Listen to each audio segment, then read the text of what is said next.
서울의 하늘은 늘 그렇듯 저 잿빛 먼지로 자욱했다. 하지만 강슬비에게 하늘의 색은 의미가 없었다. 그녀의 세상은 10년 전 그날 이후로 영원한 어둠에 잠겨 있었다.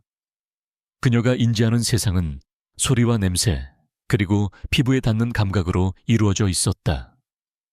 지금 그녀의 뺨을 스치는 것은 창문 틈으로 새어 들어오는 눅눅한 곰팡이 냄새가 섞인 초여름의 바람이었다. 그녀는 낡은 옥탑방 바닥에 앉아 손끝으로 더듬어 흩어진 물건들을 정리하고 있었다. 손가락에 익숙하게 감기는 차가운 약병 거친 질감의 빵 봉지, 그리고 책상 모서리에 위태롭게 놓인 얇은 종이 한 장. 병원비 청구서였다. 손끝으로 만져지는 종이의 얇은 두께만으로도 그녀는 심장이 철렁 내려앉는 것을 느꼈다. 액수는 보이지 않았지만 이미 여러 번 들어서 알고 있었다.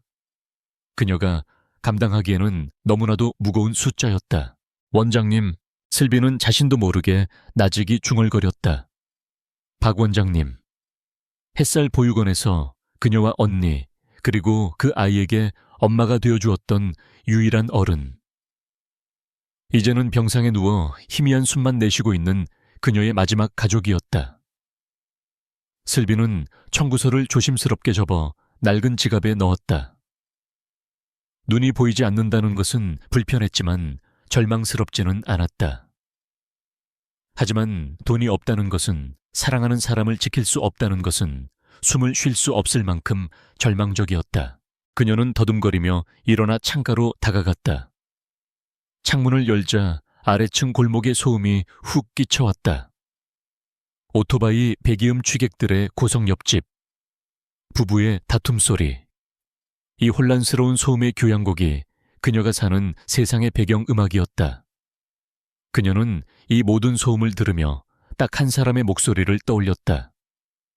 화염 속에서 자신을 부르던 어린 소년의 목소리. 지훈오바. 그 이름은 그녀의 어둠 속에서 유일하게 빛나는 별이었다. 언젠가 그를 다시 만날 수 있을까?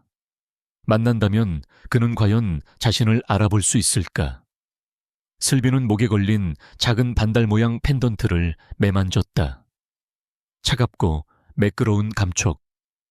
나머지 반쪽을 가진 그 아이는 지금 어디서 무엇을 하고 있을까?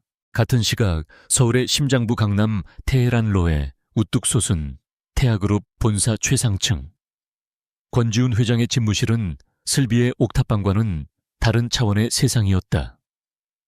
방음 처리가 완벽한 통유리창 너머로 서울의 정형이 장난감처럼 펼쳐져 있었지만 권지훈의 눈에는 아무것도 들어오지 않았다.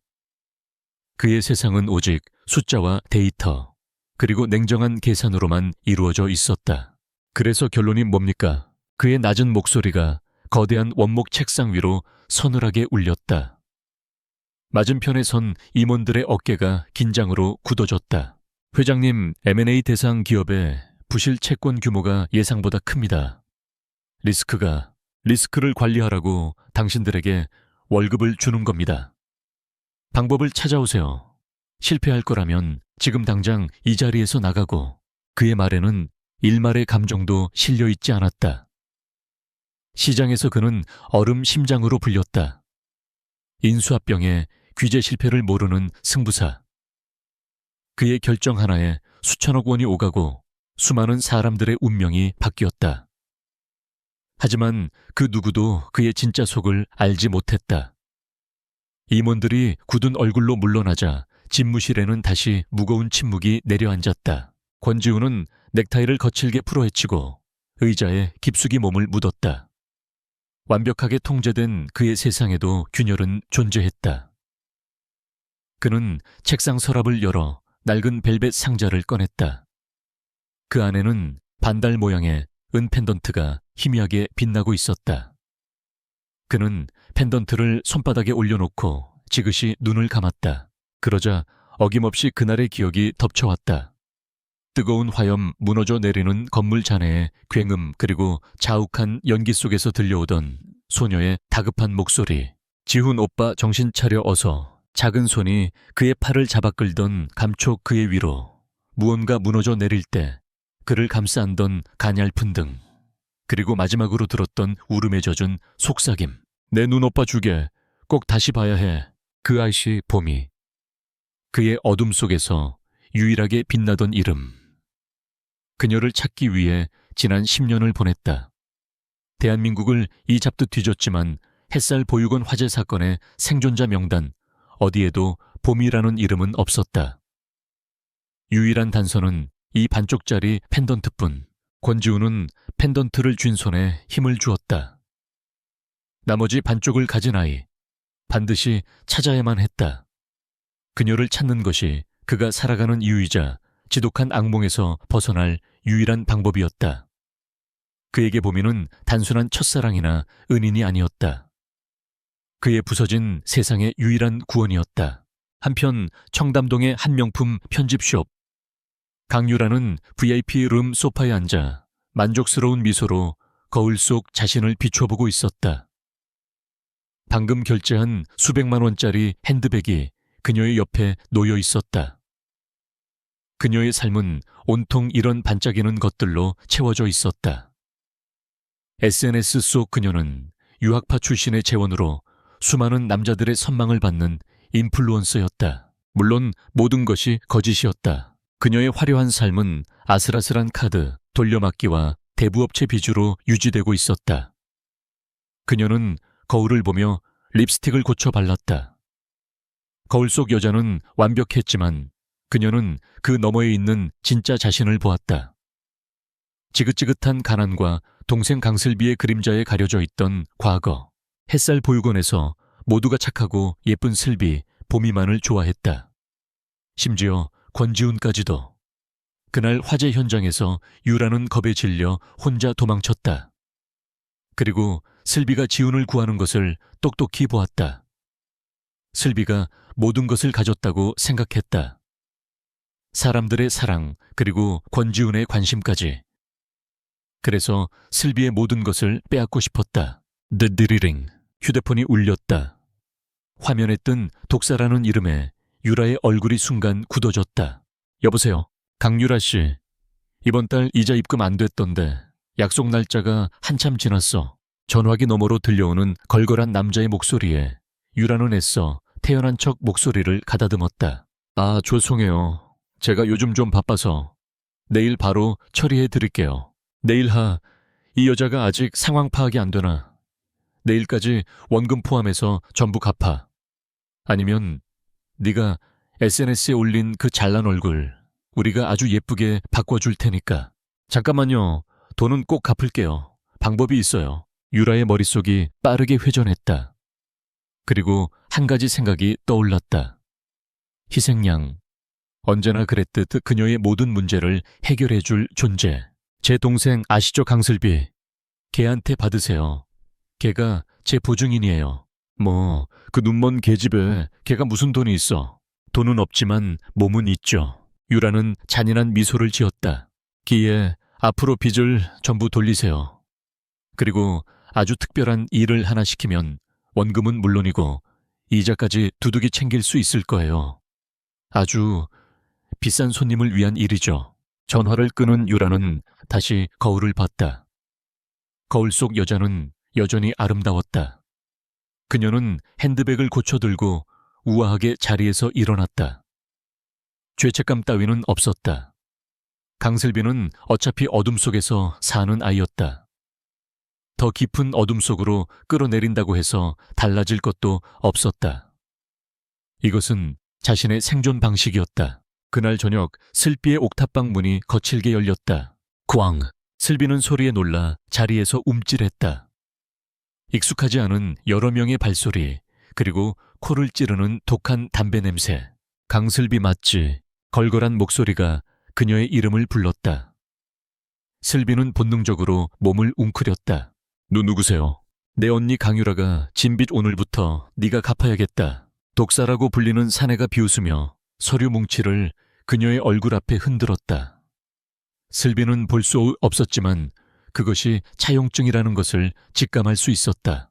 무서운 말씀이세요. 전 보증 같은 거 선 적 없어요. 내 언니가 내 도장으로 다 찍었어. 법적으로 아무 문제 없다고. 자, 원금 2억에 이자까지 합쳐서 총 3억. 오늘까지 갚아. 3억. 슬비의 세상이 무너져 내리는 소리가 들렸다. 병원비 몇백만 원에도 숨이 막혔는데 3억이라니. 전 그런 돈 없어요. 없을 줄 알았지. 독사가 음흉하게 웃었다. 그는 부하들에게 눈짓했다. 건장한 남자 둘이 다가와 슬비의 양팔을 거칠게 붙잡았다. 돈이 없으면 몸으로 갚아야지. 오늘 밤 아주 중요한 손님이 널 기다리고 있어. 얌전히 굴면 빚의 절반은 깎아주지. 싫어요, 놓으세요. 이거 불법이에요. 슬비가 발버둥 쳤지만 연약한 그녀의 저항은 성인 남자 둘을 당해낼 수 없었다. 그녀는 속수무책으로 끌려나갔다. 낯선 채 강제로 태워졌고 차는 서울의 밤거리를 질주했다. 얼마나 지났을까?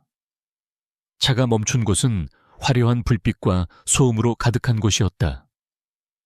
그녀는 호텔로 보이는 건물 안으로 끌려 들어갔다. 비싼 향수 냄새, 와인 냄새, 그리고 사람들의 웃음소리가 뒤섞여 그녀를 어지럽게 했다. 그녀는 어느 방 앞에 버려지듯 떠밀려졌다. 들어가.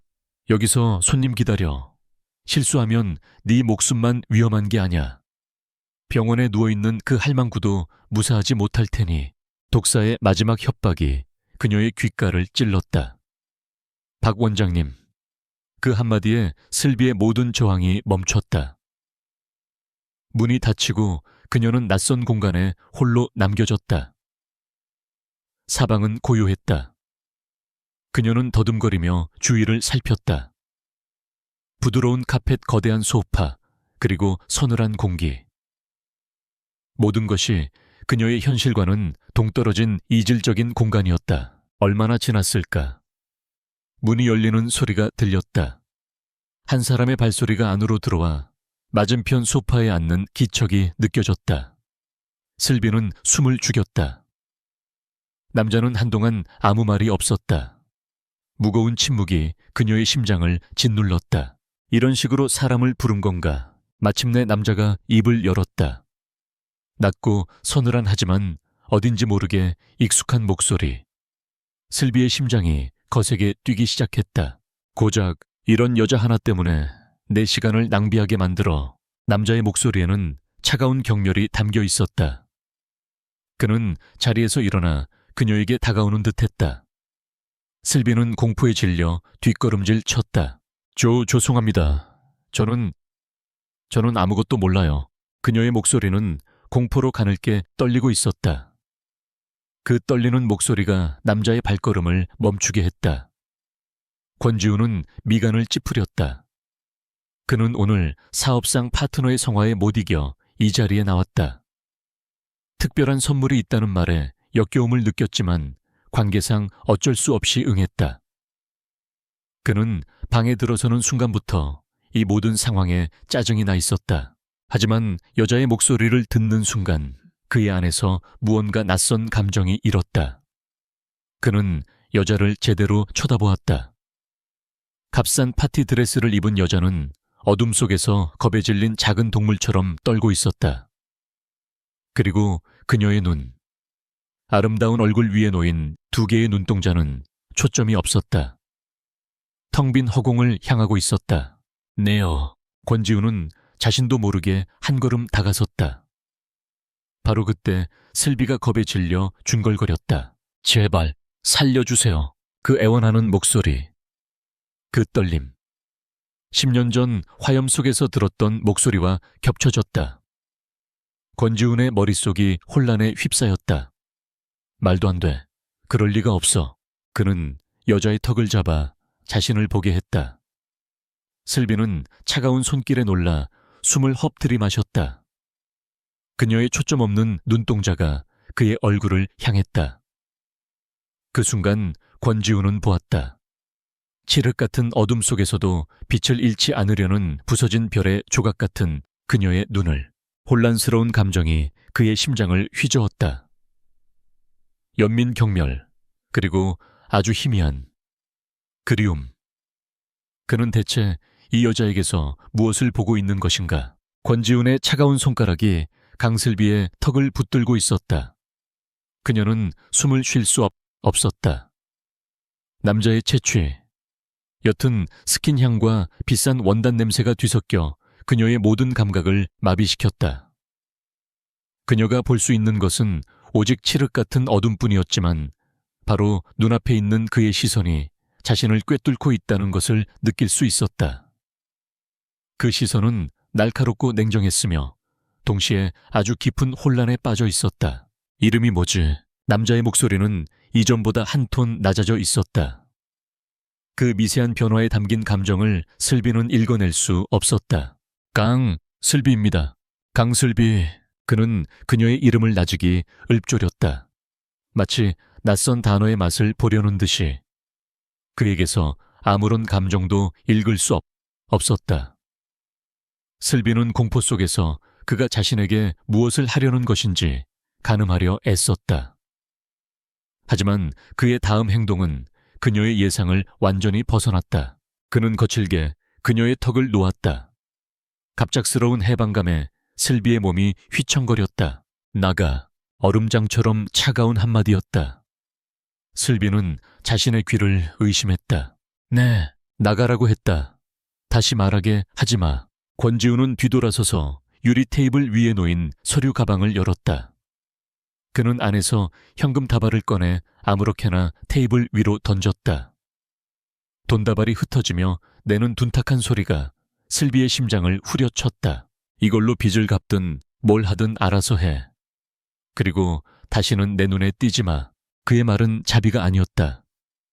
그것은 오물 덩어리를 치워버리려는 듯한 철저한 무시와 경멸의 표현이었다. 그는 자신의 안에서 피어오른 설명할 수 없는 감정에 싹을 잘라내고 싶었다. 이 여자에게서 느껴지는 기시감 그녀의 목소리가 불러일으키는 희미한 파문. 그 모든 것을 돈으로 덮어버리고 자신의 통제된 세계 밖으로 밀어내려는 본능적인 몸부림이었다. 슬비는 움직일 수 없었다. 굴욕감과 모멸감이 그녀의 발을 바닥에 묶어버렸다. 그녀는 돈을 원한 게 아니었다.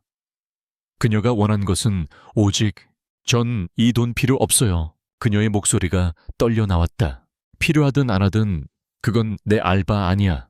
권지우는 휴대폰을 꺼내 어딘가로 전화를 걸었다.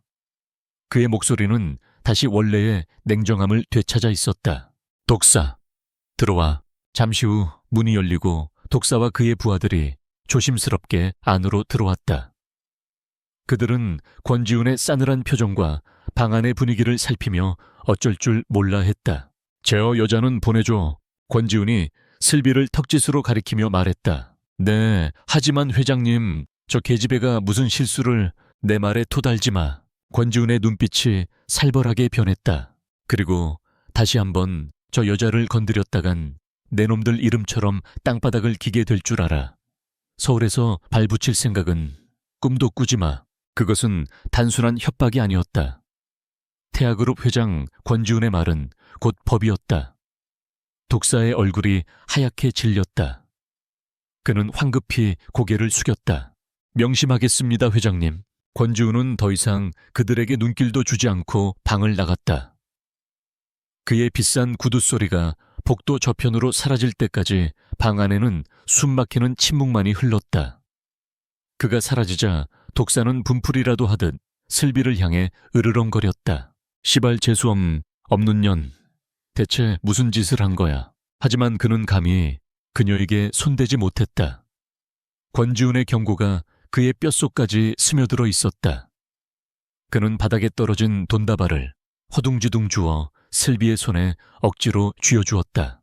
가져가. 그리고 당장 꺼져. 슬비는 차갑고 미끄러운 지폐의 감촉에 몸서리를 쳤다. 그녀는 돈을 바닥에 내팽개치고 싶었지만 원장님의 얼굴이 떠올랐다. 그녀는 결국 돈을 쥔 채 비틀거리며 호텔을 빠져나왔다. 서울의 밤 공기가 그 어느 때보다 차갑게 느껴졌다. 그녀는 정처 없이 걸었다. 방금 전까지 자신을 짓누르던 남자의 목소리, 그의 차가운 손길, 그리고 경멸 가득한 눈빛이 환영처럼 그녀를 따라다녔다. 그는 왜 자신에게 돈을 주었을까? 왜 자신을 놓아주었을까? 그의 행동은 모순투성이었다. 잔인함 속에 숨겨진 아주 희미한 무언가. 슬비는 그것이 무엇인지 알 수 없어서 더욱 혼란스러웠다. 옥탑방에 돌아온 그녀는 현관문에 기대어 그대로 주저앉았다. 손에 쥔 돈다발이 야수처럼 느껴졌다. 그것은 그녀의 존엄을 물어뜯고 남은 대가였다. 그녀는 소리 없이 울었다. 어둠 속에서 그녀의 눈물은 누구에게도 보이지 않았다. 그녀는 알지 못했다. 자신을 나락으로 밀어 넣었다가 다시 건져 올린 그 남자가 그녀가 10년 동안 가슴에 품고 기다려온 바로 그 사람이라는 것을. 다음날 독사는 강유라에게 전화를 걸었다. 그는 전날 밤의 일을 분노에 차 설명했다. 대체 네가 보낸 계집애는 뭐냐? 태하그룹 권지훈 회장 심기를 건드려서 하마터면 우리 전부 끝장날 뻔했어. 강유라는 통화 버튼을 누른 채 잠시 얼어붙었다. 누구요? 방금 누구라고 했어요? 태하그룹 권지훈 몰랐어. 네가 VVIP라고 했잖아. 권지훈. 그 이름이 유라의 뇌리에 번개처럼 내리꽂혔다. 햇살 보육원의 그 권지훈 말도 안 돼. 그 깡마르고 외롭던 소년이 대한민국을 쥐고 흔드는 태아그룹의 회장이 되었다고. 전화를 끄는 유라의 손이 가늘게 떨리고 있었다. 하지만 그것은 두려움 때문이 아니었다. 주체할 수 없는 희열과 탐욕 때문이었다. 운명이었다. 이것은 하늘이 자신에게 준 기회였다. 강슬비가 망쳐놓은 판을 자신이 다시 주워 담을 절호의 기회. 그녀는 곧장 자신의 오피스텔 깊숙한 곳에 숨겨두었던 작은 보석함을 꺼냈다. 먼지 쌓인 함을 열자 그 안에서 반달 모양의 은 펜던트가 희미하게 빛을 발했다. 10년 전 화재의 혼란 속에서 슬비의 목에서 몰래 뜯어낸 것이었다. 언젠가 쓸모가 있을 거라 생각했지만 이렇게 거대한 기회가 되어 돌아올 줄은 상상도 못했다. 유라의 머릿속이 치밀한 계획으로 가득 차기 시작했다.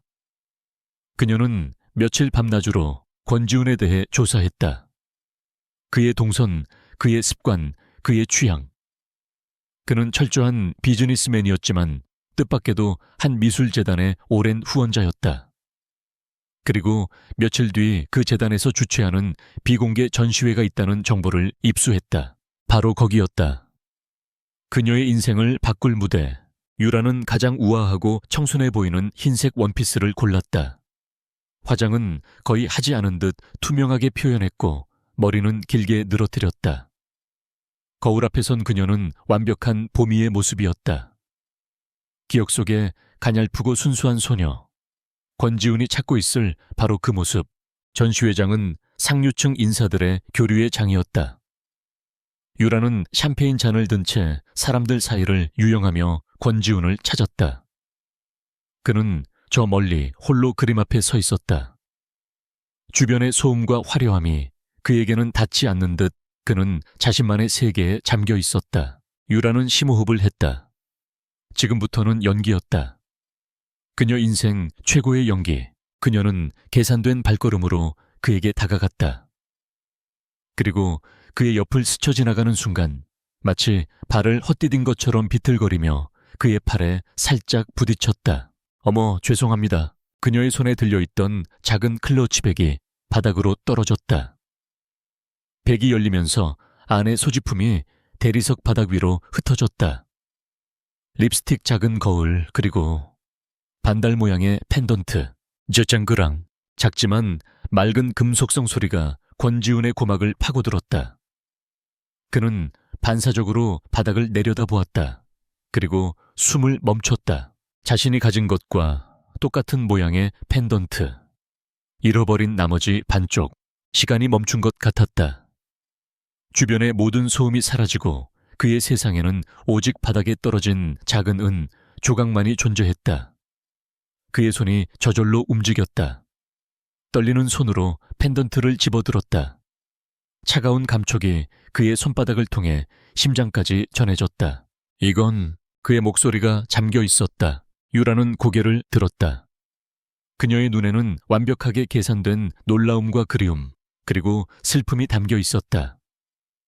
그녀는 그의 얼굴과 그가 든 펜던트를 번갈아 보며 금방이라도 울음을 터뜨릴 듯 입술을 파르르 떨었다. 지훈, 어빠, 한마디. 하지만 그 한마디는 권지훈의 10년을 관통하는 주문이었다. 그의 심장이 거세게 요동쳤다. 그가 지난 10년간 꿈속에서 수없이 들었던 바로 그 목소리는 아니었지만 상관없었다. 증거. 그가 그토록 찾아 헤매던 증거가 눈앞에 있었다. 네오, 너는 나야 오빠. 몸이 나 유라야. 강유라. 유라는 눈물을 흘리기 시작했다. 그날 이후로 한 번도 잊은 적 없어. 오빠를 계속 찾았어. 이 펜던트만 있으면 언젠가 만날 수 있을 거라고 믿었어. 그녀는 준비해온 이야기를 쏟아냈다. 화재 이후 다른 가정에 입양되었고 힘들게 살았지만 오빠 생각만 하며 견뎠다는 거짓말. 보육원에 대한 기억, 함께 놀았던 장소, 그들만이 아는 작은 비밀들. 유라는 슬비에게서 들었던 모든 기억의 파편들을 교묘하게 엮어 자신의 이야기로 만들었다. 권지훈은 아무 말도 할 수 없었다. 그의 이성은 이것이 너무나도 극적이고 우연이라고 소리치고 있었지만 그의 심장은 이미 이성을 마비시킨 지 오래였다. 10년의 기다림, 지독한 죄책감과 그리움. 그 모든 감정이 한꺼번에 폭발하며 그의 판단력을 흐리게 했다. 그는 자신의 주머니에서 벨벳 상자를 꺼냈다. 그리고 자신의 반쪽 펜던트를 꺼내 유라가 가진 펜던트와 맞추었다. 달깍, 2개의 반다리 하나에 온전한 보름달이 되었다. 완벽하게 들어맞는 조각. 그것은 권지훈의 무너진 세상이 다시 맞춰지는 소리처럼 들렸다. 뭐마, 그가 떨리는 목소리로 그녀의 이름을 불렀다. 그는 유라를 자신의 품으로 끌어당겼다. 단단하게 닫혀있던 그의 성벽이, 그의 모든 방어 기제가 한꺼번에 무너져 내렸다. 내가 잘못했어. 너무 늦게 찾아서. 정말 미안해. 그의 목소리는 물기에 젖어 있었다. 권지훈의 품에 안긴 강유라는 눈물을 흘리며 미소 지었다.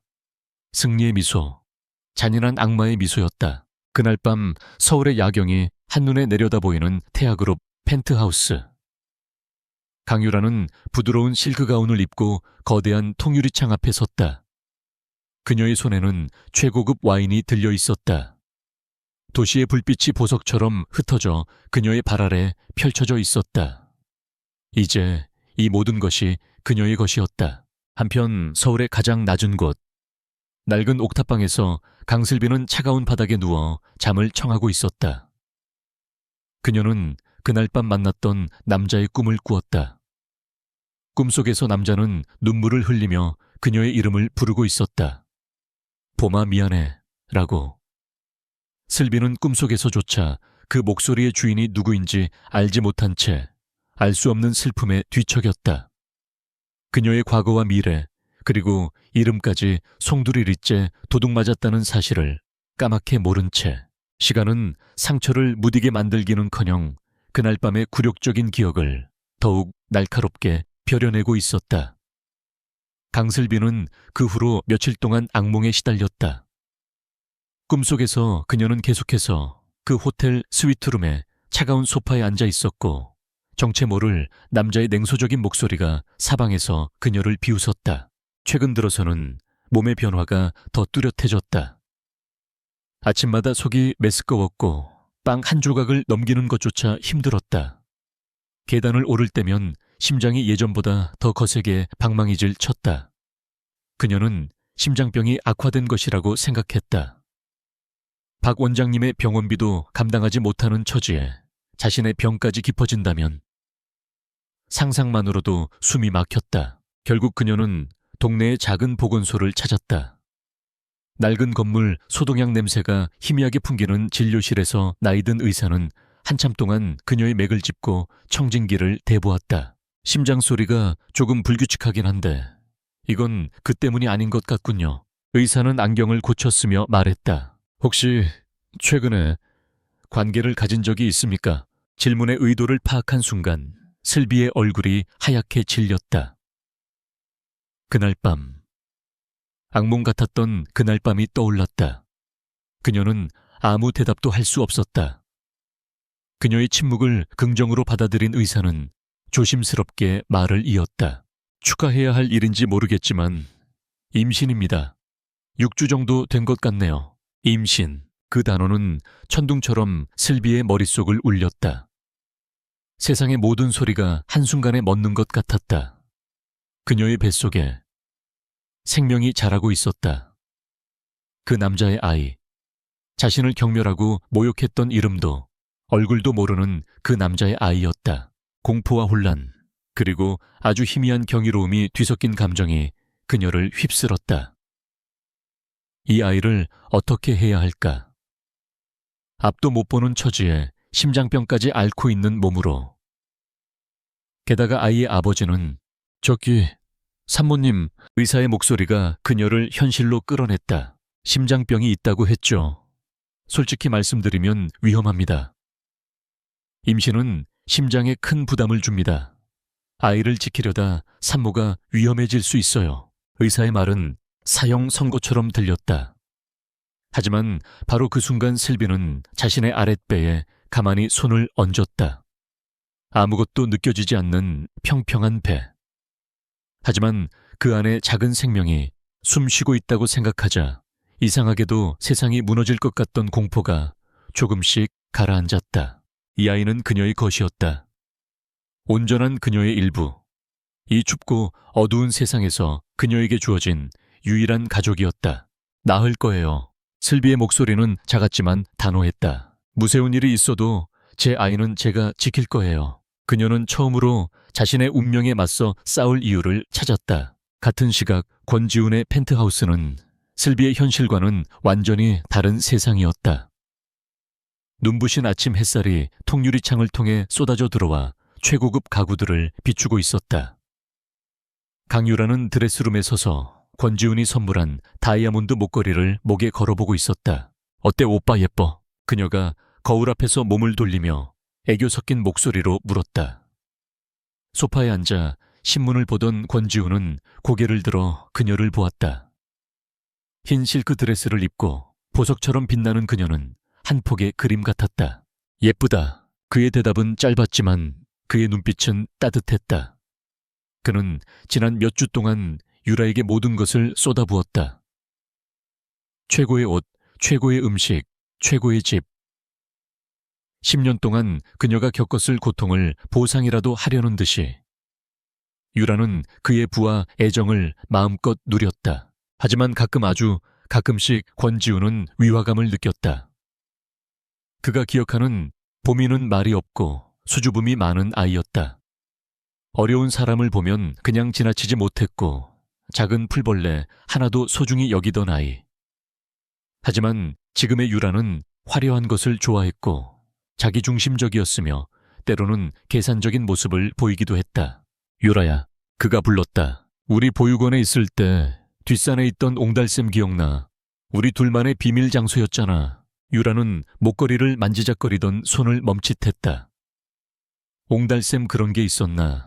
그녀의 머릿속이 하얗게 비었다. 하지만 그녀는 당황하지 않았다.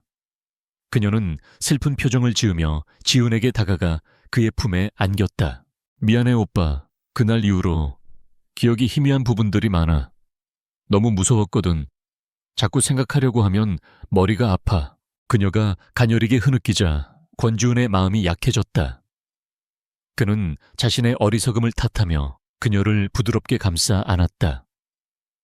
그래, 그 끔찍한 일을 겪었는데 어떻게 모든 것을 기억하겠는가?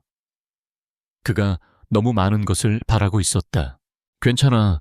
내가 다 기억하면 돼. 이제 내가 널 지켜줄 테니 아무 걱정 마. 그는 그녀의 이마에 입을 맞추었다. 그의 의심은 그녀의 계산된 눈물 속으로 다시 가라앉았다. 며칠 후 슬비는 박 원장님의 병원비를 상의하기 위해 병원을 찾았다. 원무과 직원은 냉정했다. 더 이상 지불을 미룰 수 없으니 보호자로서 책임을 지라는 말뿐이었다. 막막한 심정으로 복도를 걷던 슬비는 흰 지팡이로 바닥을 더듬으며 엘리베이터를 향했다. 바로 그때였다. 어머, 저기 좀 봐. 태아그룹 권지훈 회장 아니야. 옆에 있는 여자는 누구지? 약혼녀인가? 정말 예쁘다. 주변 사람들의 수군거림이 들려왔다. 권지훈이라는 이름. 슬비는 그 이름이 낯설지 않다고 생각했다. 하지만 지금 그녀는 자신의 문제만으로도 벅찼다. 그녀가 막 방향을 틀어 다른 곳으로 가려던 순간 누군가와 어깨를 부딪혔다. 아야. 날카로운 비명소리와 함께 익숙한 향수 냄새가 코를 찔렀다. 슬비야, 네가 왜 여기에 있는 거야? 강유라의 목소리였다. 경악과 공포가 뒤섞인 완벽하게 연기된 목소리. 슬비는 그 자리에 얼어붙었다. 언니가 왜 여기에, 그리고 언니와 함께 있는 사람은? 유라야, 괜찮아. 낮고 차가운 하지만 잊을 수 없는 목소리. 슬비의 심장이 바닥으로 곤두박질 쳤다. 그날 밤 호텔에서 그녀를 모욕했던 바로 그 남자였다. 세상의 모든 조각들이 한순간에 잘못 맞춰지는 느낌이었다. 언니와 이 남자가 어떻게 아는 사이일까? 유라는 권지훈의 팔에 매달리며 공포에 질린 표정으로 속삭였다. 오빠, 저 아이야.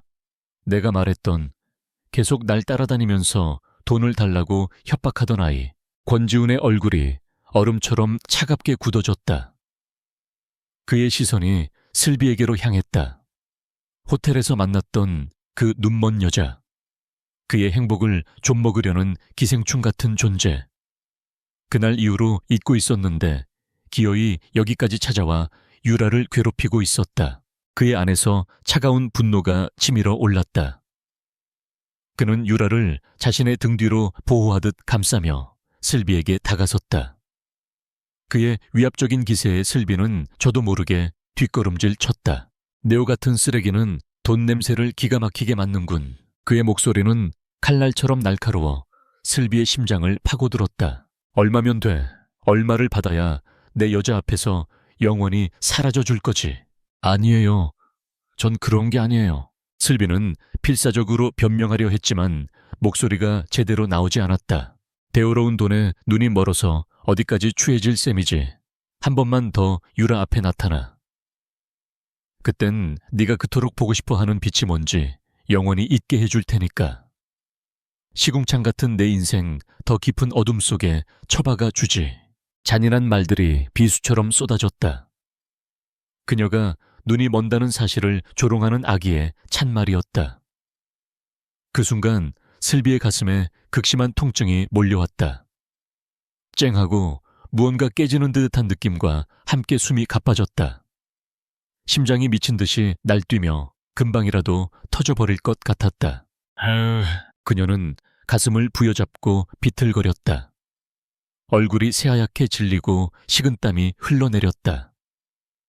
손에 들고 있던 흰 지팡이가 쨍그랑 소리를 내며 바닥으로 떨어졌다. 그 모습을 본 권지훈의 눈이 순간 흔들렸다. 여자의 고통스러운 표정, 창백한 입술. 그의 안에서 다시 한번 경고음이 울렸다. 하지만 그 순간 유라가 그의 팔을 잡아 끌며 울먹였다. 오빠 무서워. 저러는 거 한두 번도 아니야. 동정심 유발하려는 수작이야. 우리 그냥 가자, 응. 유라의 말에 권지훈은 마지막 남은 감정의 동요를 억눌렀다. 그래, 저건 연기일 뿐이다. 그는 차갑게 등을 돌렸다. 가자. 그는 유라를 데리고 그대로 돌아서서 가버렸다. 수많은 사람들이 웅성거리며 슬비를 구경하고 있었지만 아무도 그녀에게 다가오지 않았다. 슬비는 차가운 병원 복도바닥에 주저앉았다. 남자의 잔인한 목소리가 메아리처럼 뇌리를 맴돌았다. 가슴의 통증보다 더 아픈 것은 좋다. 수탄이 인키렛카레타 신성답다. 그녀는 왜 자신이 이런 취급을 받아야 하는지 이해할 수 없었다. 그녀는 떨리는 손을 들어 천천히 자신의 배를 감쌌다. 차가운 절망 속에서 그녀의 뱃속에 있는 작은 생명의 온기만이 유일한 위안이었다. 아가야, 그녀는 속으로 되뇌었다. 엄마가 무슨 일이 있어도 널 지켜줄게. 그녀의 눈에서 뜨거운 눈물이 흘러내렸다. 하지만 그녀의 표정에는 더 이상 나약함이 없었다. 세상이 자신을 버렸지만 그녀는 결코 자신의 아이를 포기하지 않을 터였다. 그녀의 전쟁은 이제부터 시작이었다. 절망은 끈질긴 그림자처럼 강슬비의 뒤를 따랐다.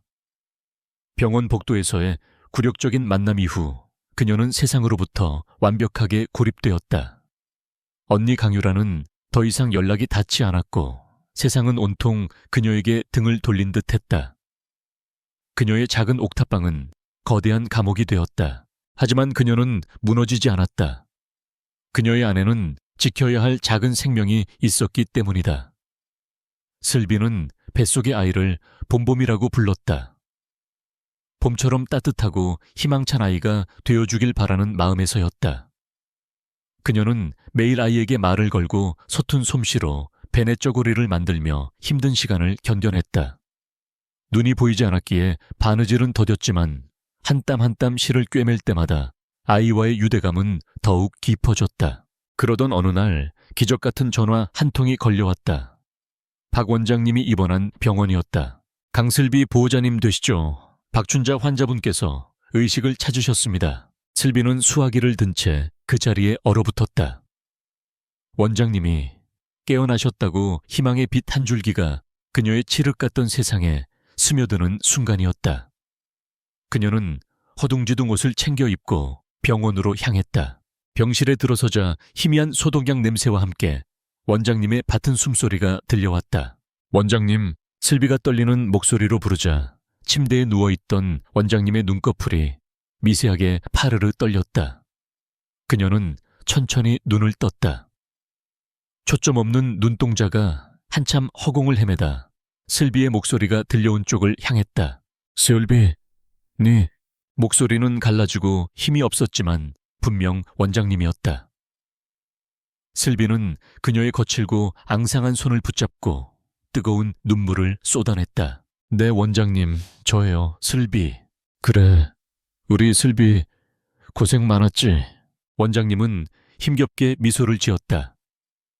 그녀는 슬비의 얼굴을 더듬어 보려 손을 뻗었지만 이내 힘없이 떨어뜨렸다. 슬비는 원장님의 손을 자신의 뺨에 가져다 대었다. 두 사람은 한동안 말없이 서로의 온기만을 나누었다. 슬비는 그간의 서러움과 고통을 눈물로 쏟아냈고 원장님은 그런 그녀를 그저 다독여줄 뿐이었다. 며칠 후 원장님은 조금씩 기력을 회복했다. 죽음의 문턱에서 돌아온 그녀의 정신은 그 어느 때보다 맑았다. 어느 날 오후 슬비가 깎아주는 사과를 받아먹던 원장님이 문득 입을 열었다. 슬비야, 유라는 잘 지내니? 슬비의 손이 순간 멈칫했다. 네, 언니, 잘 지내요. 좋은 사람 만났다고 했어요. 그녀는 차마 병원에서 있었던 일을 말할 수 없었다. 원장님이 걱정하실까 두려웠다. 그래, 다행이구나. 원장님은 잠시 창밖을 바라보며 생각에 잠겼다. 그러다 무언가 이상하다는 듯 미간을 찌푸렸다. 그런데 이상하구나. 얼마 전에 유라가 병문안을 왔었다. 자기가 태아그룹 회장이랑 약혼했다고 하더구나. 그 사람이 햇살 보육원에 있던 지훈이라는 아이라면서. 내 태아그룹 회장님이요. 슬비는 심장이 철렁 내려앉는 것을 느꼈다. 그 남자. 병원에서 마주쳤던 바로 그 남자였다. 그래. 그런데 그 아이 말이 어딘가 이상해. 내가 화재 때 이 일을 물어보니 자꾸 말을 피하더구나. 기억이 잘 안 난다면서. 불 속에서 지훈이를 구해준 게 분명 우리 슬비 너였는데. 원장님의 눈빛이 날카로워졌다. 유라가 무언가 숨기고 있는 것 같아. 지훈이라는 그 아이에게 연락을 해야겠다. 뭔가 단단히 잘못 돌아가고 있어. 원장님의 말에 슬비의 가슴이 불안감으로 요동쳤다. 그녀는 그 남자의 차가운 눈빛과 잔인한 말을 떠올렸다. 그가 원장님의 말을 믿어줄까? 오히려 원장님까지 자신과 한패로 몰아세우지는 않을까? 하지만 원장님의 의지는 확고했다. 그녀는 간호사를 통해 태아그룹 비서실에 연락을 취해 권지훈 회장과 꼭 만나고 싶다는 메시지를 남겼다.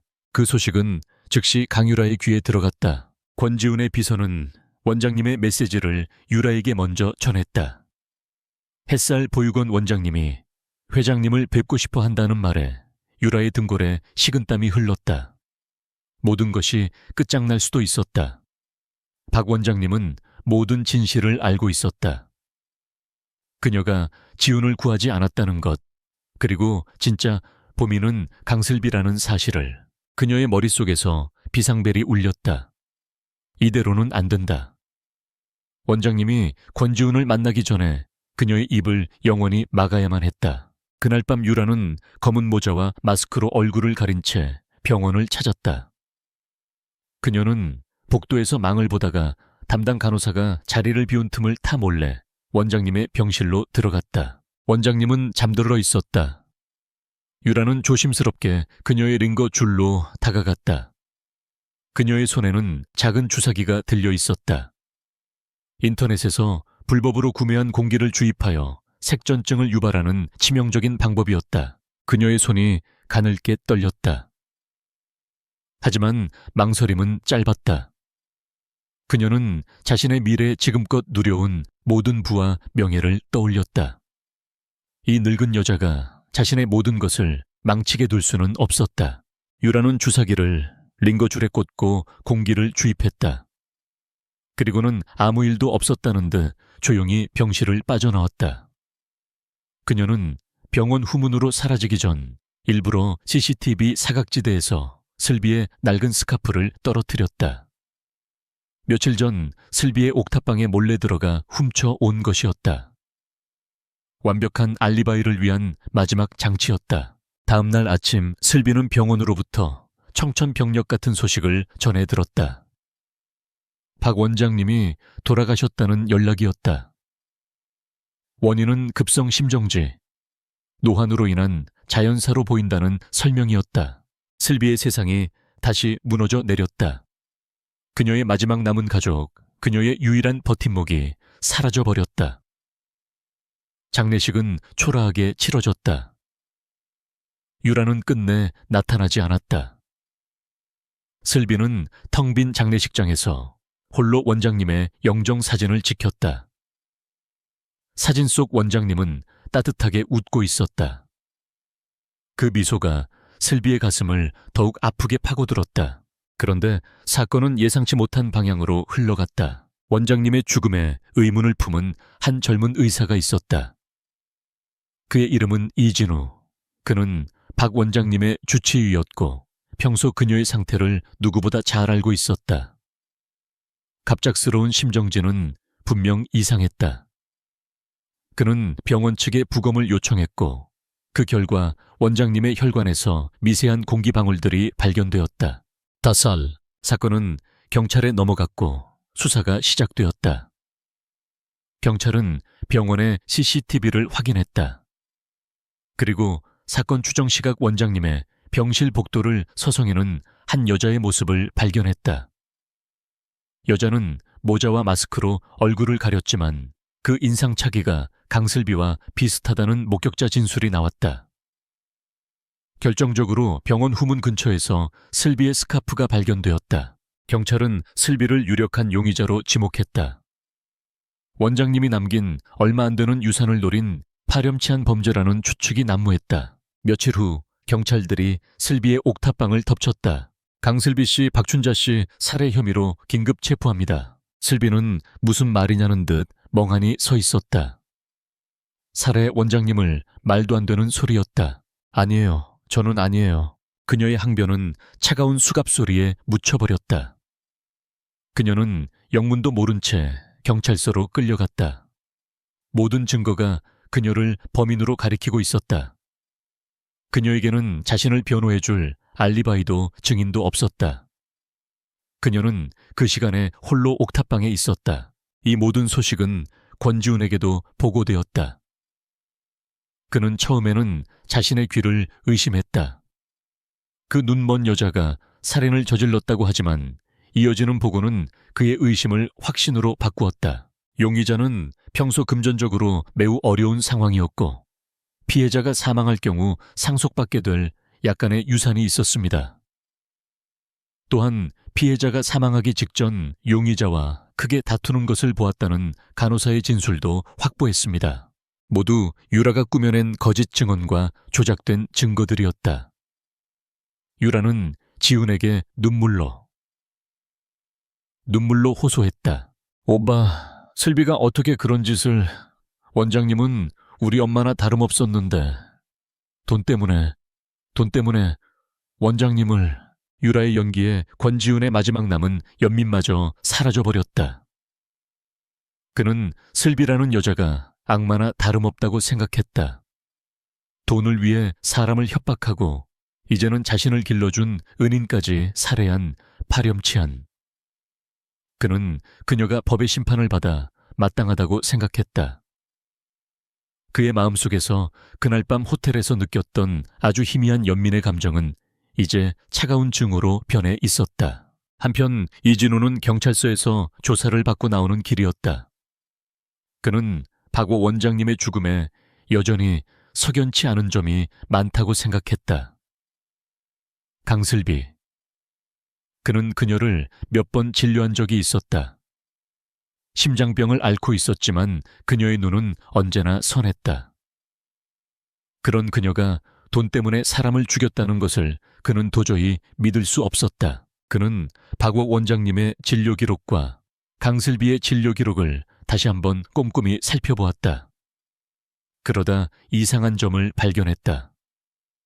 원장님이 돌아가시기 전날 유일하게 면회를 왔던 사람은 강유라라는 이름의 다른 보호자였다. 그리고 슬비가 병원에서 권지훈과 마주쳤을 때 심장에 무리가 와서 잠시 쓰러졌던 기록도 남아있었다. 무언가 거대한 음모가 숨겨져 있다는 직감이 그의 머리를 스쳤다. 그는 단순한 의사가 아니었다. 불의를 보면 참지 못하는 성격이었다.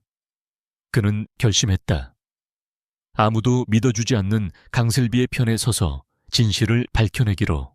그는 수소문 끝에 슬비를 위한 국선 변호사를 찾아갔다.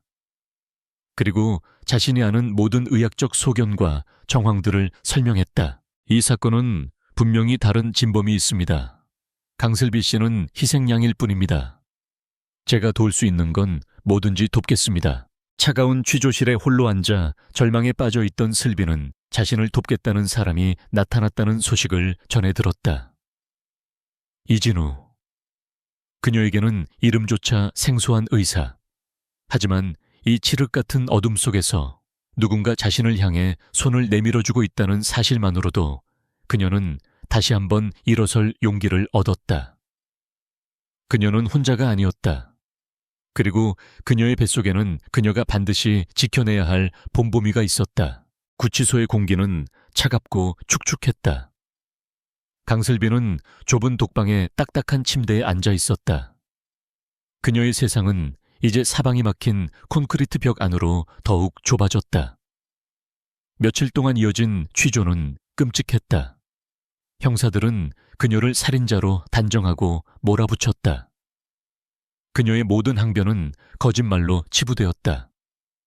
그녀가 눈이 보이지 않는다는 사실조차 동정심을 유발하기 위한 영이라는 비아냥을 들어야 했다. 절망이 늪처럼 그녀를 삼키려 할 때 한 줄기 빛이 찾아왔다. 국선 변호인과의 첫 접견일이었다. 피곤에 지친 표정의 변호사는 서류를 뒤적이며 형식적인 질문들을 던졌다. 그의 눈빛은 이미 그녀를 유죄라고 말하고 있었다. 슬비는 체념했다. 이 세상에 자기 편은 아무도 없다고. 바로 그때 면회실 문이 열리고 한 남자가 들어왔다. 늦어서 죄송합니다. 제가 이진우입니다. 부드럽고 차분한 목소리. 슬비는 고개를 들었다. 박 원장님의 주치의였던 이진우였다. 그는 변호사에게 양해를 구하고 슬비의 맞은편에 앉았다.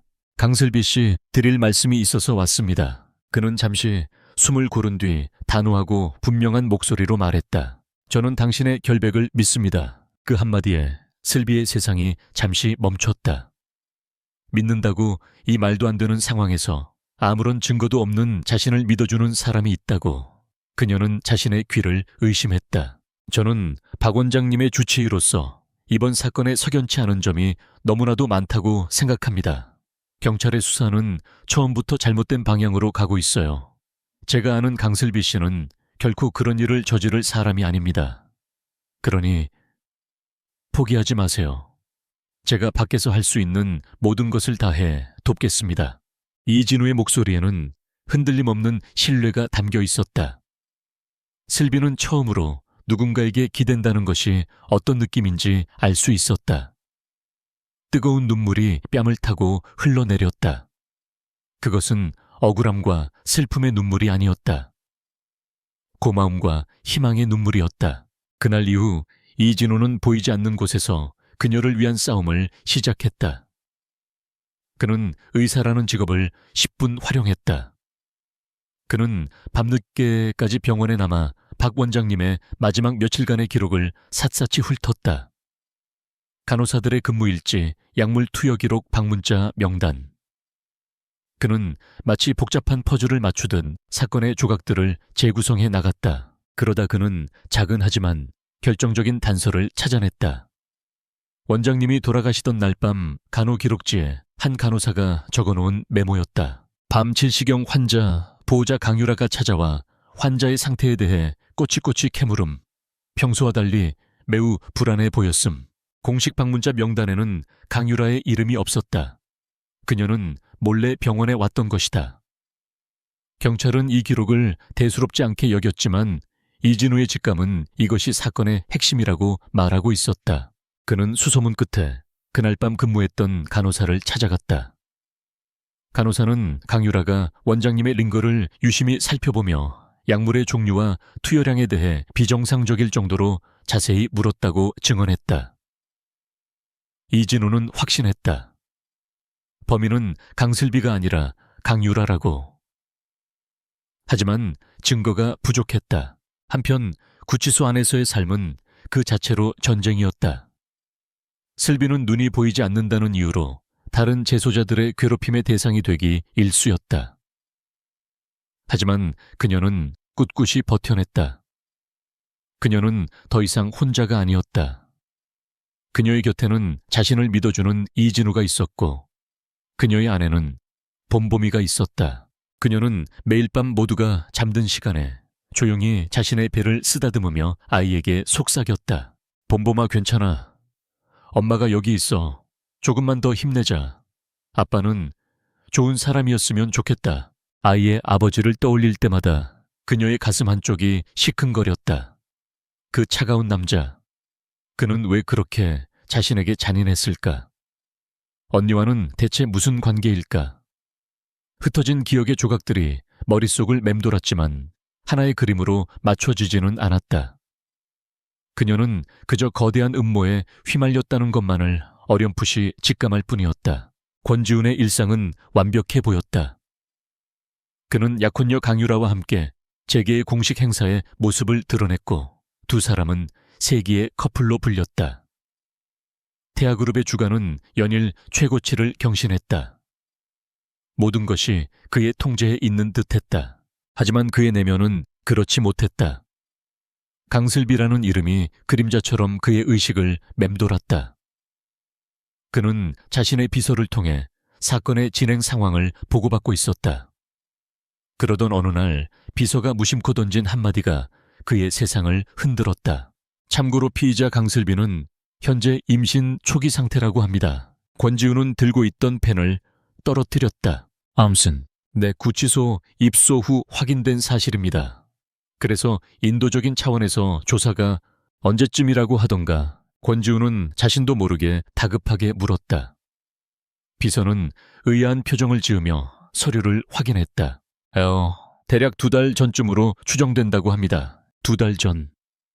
그가 호텔에서 그 여자와 마주쳤던 바로 그 시기였다. 권지훈의 머릿속이 하얗게 비었다. 설마 아닐 거야. 그는 애써 고개를 저었다. 그 여자는 돈을 위해서라면 누구와도 잘 수 있는 그런 여자였다. 우연의 일치일 뿐이다. 그는 스스로에게 그렇게 되뇌었다.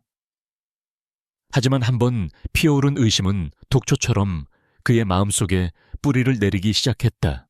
그날 이후 그는 강유라를 다른 눈으로 보게 되었다. 그녀의 모든 행동과 말들이 의심의 필터를 거쳐 보였다. 어느 날 저녁 두 사람이 펜트하우스에서 저녁 식사를 하고 있을 때였다. TV 뉴스에서 박 원장 살인 사건에 대한 보도가 흘러나왔다. 슬비의 얼굴이 모자이크 처리된 채 화면에 나타났다. 유라는 혀를 차며 말했다. 정말 끔찍해. 어떻게 자기를 길러준 사람을. 저런 애는 평생 감옥에서 썩어야 돼. 그녀의 목소리에는 일말의 동정심도 없었다. 마치 남의 이야기를 하듯 냉정했다. 권지우는 문득 그녀가 박 원장님의 죽음 이후 단 한 번도 진심으로 슬퍼하는 모습을 보인 적이 없다는 사실을 깨달았다. 그녀의 슬픔은 언제나 계산된 연기처럼 느껴졌다. 유라야, 권지훈이 와인잔을 내려놓으며 나직이 불렀다. 원장님이 우리 어릴 때 자주 불러주시던 자장가가 있었지. 섬집 아기. 그는 유라의 눈을 똑바로 보며 물었다. 그 노래 기억나. 유라의 얼굴이 순간 미세하게 굳어졌다. 섬집 아기 처음 들어보는 노래였다. 그녀는 또다시 당황했지만 이내 능숙하게 위기를 모면했다. 그녀는 머리를 감싸쥐며 고통스러운 표정을 지었다. 아, 멸이가. 오빠 미안해. 그날 이후로 옛날 생각을 하려고 하면 자꾸 머리가 깨질 것처럼 아파. 우리 그냥 다른 얘기 하면 안 될까? 또다시 회피었다. 권지우는 더 이상 묻지 않았다. 그는 그저 희미하게 미소 지으며 고개를 끄덕였을 뿐이다. 하지만 그의 마음속에서는 차가운 얼음벽이 서서히 쌓여가고 있었다. 그날 밤 권지우는 잠을 이룰 수 없었다. 그는 서재에 홀로 앉아 위스키를 마셨다.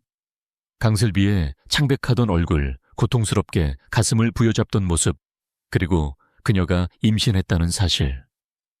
모든 것이 뒤섞여 그의 머릿속을 헤집어 놓았다. 아주 만약에 그 아이가 자신의 아이라면, 만약 그녀가 정말로 누명을 쓴 것이라면, 그렇다면 자신은 지금 무슨 짓을 하고 있는 것인가? 자신의 핏줄을 임신한 여자를 살인자라 믿으며 진짜 살인자일지도 모르는 여자를 옆에 두고 있는 셈이었다. 상상만으로도 등골이 서늘해졌다. 그는 더 이상 이 끔찍한 의심을 견딜 수 없었다. 진실을 알아야만 했다. 그 진실이 자신의 모든 것을 파괴하게 될지라도. 권지우는 휴대폰을 들어 그가 가장 신뢰하는 한 사람에게 전화를 걸었다. 태아그룹의 법무팀장이자 그의 개인적인 문제까지 처리해주는 해결사였다. 김 팀장, 나다. 그의 목소리는 밤공기처럼 차갑고 무거웠다. 강슬비라는 여자, 그리고 박춘자 원장 살인 사건. 처음부터 다시 아무도 모르게 조사해. 경찰도 검찰도 믿지 마. 자네가 직접 움직여. 돈은 얼마가 들어도 상관없어. 관련된 모든 것, 사소한 것 하나까지 전부 알아내. 전화를 끄는 권지훈은 창밖에 어두운 서울 야경을 내려다보았다. 그의 눈빛은 이전의 그 어느 때보다도 냉철하고 단호했다. 그는 더 이상 감정에 휘둘리지 않을 터였다. 이제부터는 그의 게임이었다. 진실을 찾아내고 거짓을 응징하는 것. 그것이 그가 가야 할 길이었다. 시간이 흐를수록 권지훈의 내면은 복잡한 미로가 되어갔다. 김 팀장의 중간 보고는 충격적이었다. 그가 순수하고 가련한 피해자라고 믿었던 강유라의 과거는 거짓과 비주로 얼룩져 있었다. 강슬비 명의의 3억 빚 또한 사실상 유라가 만든 것이라는 정황은 그의 심장에 차가운 비수를 꽂았다. 그는 자신이 거대한 사기극의 한가운데 서 있다는 불길한 예감에 휩싸였다. 하지만 그는 섣불리 움직이지 않았다. 감정적인 동요가 진실을 보는 눈을 가릴 수 있다는 것을 지난 경험으로 알고 있었기 때문이었다. 그는 김 팀장에게 더 깊숙이, 더 은밀하게 조사할 것을 지시했다. 한편 강원도의 한 작은 시골 마을. 낡은 텔레비전 앞에 앉아있던 김씨 할아버지의 표정이 굳어졌다. 그는 햇살 보육원의 오랜 관리인이었다. 아이들의 기저귀를 갈아주고 낡은 시설을 수리하며 평생을 보육원에서 보낸 아이들에게는 할아버지 같은 존재였다. 뉴스에서는 연일 보육원 출신 상속녀 연쇄 살인 사건이라는 자극적인 제목으로 떠들어대고 있었다. 화면에는 박 원장님의 인자한 얼굴과 모자이크 처리되었지만 가녀린 체구가 역력한 강슬비의 모습이 비치고 있었다. 우리 슬비가 살인을... 김씨 할아버지는 중얼거리며 고개를 저었다. 말도 안 되는 소리였다. 그가 기억하는 슬비 보미는 개미 한 마리 함부로 죽이지 못하는 아이였다. 불 속에서 목숨을 걸고 지훈이를 구해냈던 용감하고 착한 아이. 그런 아이가 돈 때문에 원장님을 해쳤다는 것을 그는 도저히 믿을 수 없었다. 그는 무언가 단단히 잘못되었음을 직감했다. 그리고 그는 진실을 알고 있었다. 진짜 보미가 누구인지, 그리고 강유라가 어떤 아이였는지도. 그는 더 이상 침묵할 수 없다고 결심했다. 그는 낡은 수첩을 뒤져 오래전 박 원장님이 혹시 모른다며 적어주었던 태아그룹의 연락처를 찾아냈다. 여보시오, 태아그룹 회장님, 좀 뵙고 싶소. 햇살 보육원 일 때문에 아주 중요한 할 말이 있어서 그럽니다. 그의 연락은 권지훈에게 보고되기 전 강유라의 정보망에 먼저 포착되었다. 권지훈에게 의심을 사기 시작하면서부터 유라는 그의 주변에 자신의 사람을 심어놓고 그의 일거수일투족을 감시하고 있었다. 햇살 보육원의 김씨 관리인이라는 말에 유라의 심장이 바닥으로 떨어졌다. 김씨 할아버지, 모든 것을 알고 있는 마지막 증인이었다. 그가 입을 여는 순간 자신이 공들여 쌓아 올린 모든 것이 무너져 내릴 터였다. 공포가 그녀의 온몸을 휘감았다. 이제 더 이상 물러설 곳이 없었다. 그녀는 독이 오른 뱀처럼 자신의 앞을 가로막는 마지막 장애물을 제거하기로 결심했다. 유라는 대포폰을 이용해 김씨 할아버지에게 연락했다. 그녀는 자신을 슬비의 딱한 사정을 돕고 있는 인권 변호사라고 속였다. 어르신, 강슬비 씨가 어르신의 도움이 간절히 필요하다고 합니다. 경찰이 어르신을 찾고 있으니 저희 쪽에서 먼저 안전하게 모셔야 합니다. 제가 은밀히 만날 장소를 알려드릴 테니 아무에게도 알리지 마시고 혼자 나와 주십시오. 순박한 김씨 할아버지는 유라의 말을 의심하지 않았다. 그는 슬비를 도울 수 있다는 생각에 한달음의 약속 장소로 향했다. 약속 장소는 서울 외곽에 버려진 재개발 지역이었다. 해가 저물어 스산한 어둠이 내리기 시작한 공사장. 김씨 할아버지는 약속된 장소에서 초조하게 변호사를 기다렸다. 잠시 후 어둠 속에서 나타난 것은 변호사가 아니었다. 검은 옷차림에 마스크로 얼굴을 가린 강유라였다. 내가 유라. 김씨 할아버지는 놀라움과 함께 상황이 잘못되었음을 깨달았다. 유라는 마스크를 벗었다. 그녀의 아름다운 얼굴에는 섬뜩한 미소가 걸려 있었다. 오랜만이에요, 할아버지. 여기까지 오시느라 힘드셨죠? 내가 왜 여기에... 슬비는 어디 있느냐? 슬비야, 그 불쌍한 동생. 지금쯤 차가운 감방에서 할아버지를 애타게 기다리고 있겠죠. 물론 앞으로 영원히 만나지 못하겠지만. 유라가 웃으며 한 걸음 다가서자 김씨 할아버지는 공포에 질려 뒷걸음질 쳤다. 원장님, 네가 그런 거지, 내년이. 이제야 아셨어요. 너무 늦었지만. 원장님은 너무 많은 걸 알고 있었어요. 할아버지처럼 말이에요. 그녀의 눈빛이 사리로 번뜩였다. 그녀는 더 이상 망설이지 않았다. 그녀는 근처에 있던 쇠파이프를 집어들었다. 김씨 할아버지는 도망치려 했지만 늙고 병든 그의 몸은 유라의 상대가 되지 못했다. 비명소리는 공사장의 소음에 묻혀 허공으로 흩어졌다. 유라는 숨을 헐떡이며 바닥에 쓰러진 김씨 할아버지를 내려다보았다. 그녀는 일이 계획대로 진행되었는지 확인했다. 그녀는 할아버지의 주머니에 슬비의 옥탑방에서 훔쳐온 작은 손뜨개 인형을 몰래 집어넣었다. 슬비가 봄보미를 위해 만들던 것이었다. 이것으로 슬비는 2명의 증인을 살해한 연쇄 살인마가 될 터였다. 며칠 뒤 김씨 할아버지의 시신이 발견되었다. 경찰은 그가 강슬비의 범행을 증언하려다 보복 살해를 당한 것으로 결론 내렸다. 대포폰의 발신 기록, 그리고 시신에서 발견된 손뜨개 인형은 명백한 증거였다. 언론은 미친 듯이 달려들었다. 임신한 악녀, 제2의 살인, 희대의 사이코패스 살인마 등 자극적인 기사들이 신문과 방송을 도배했다. 여론은 완전히 돌아섰다.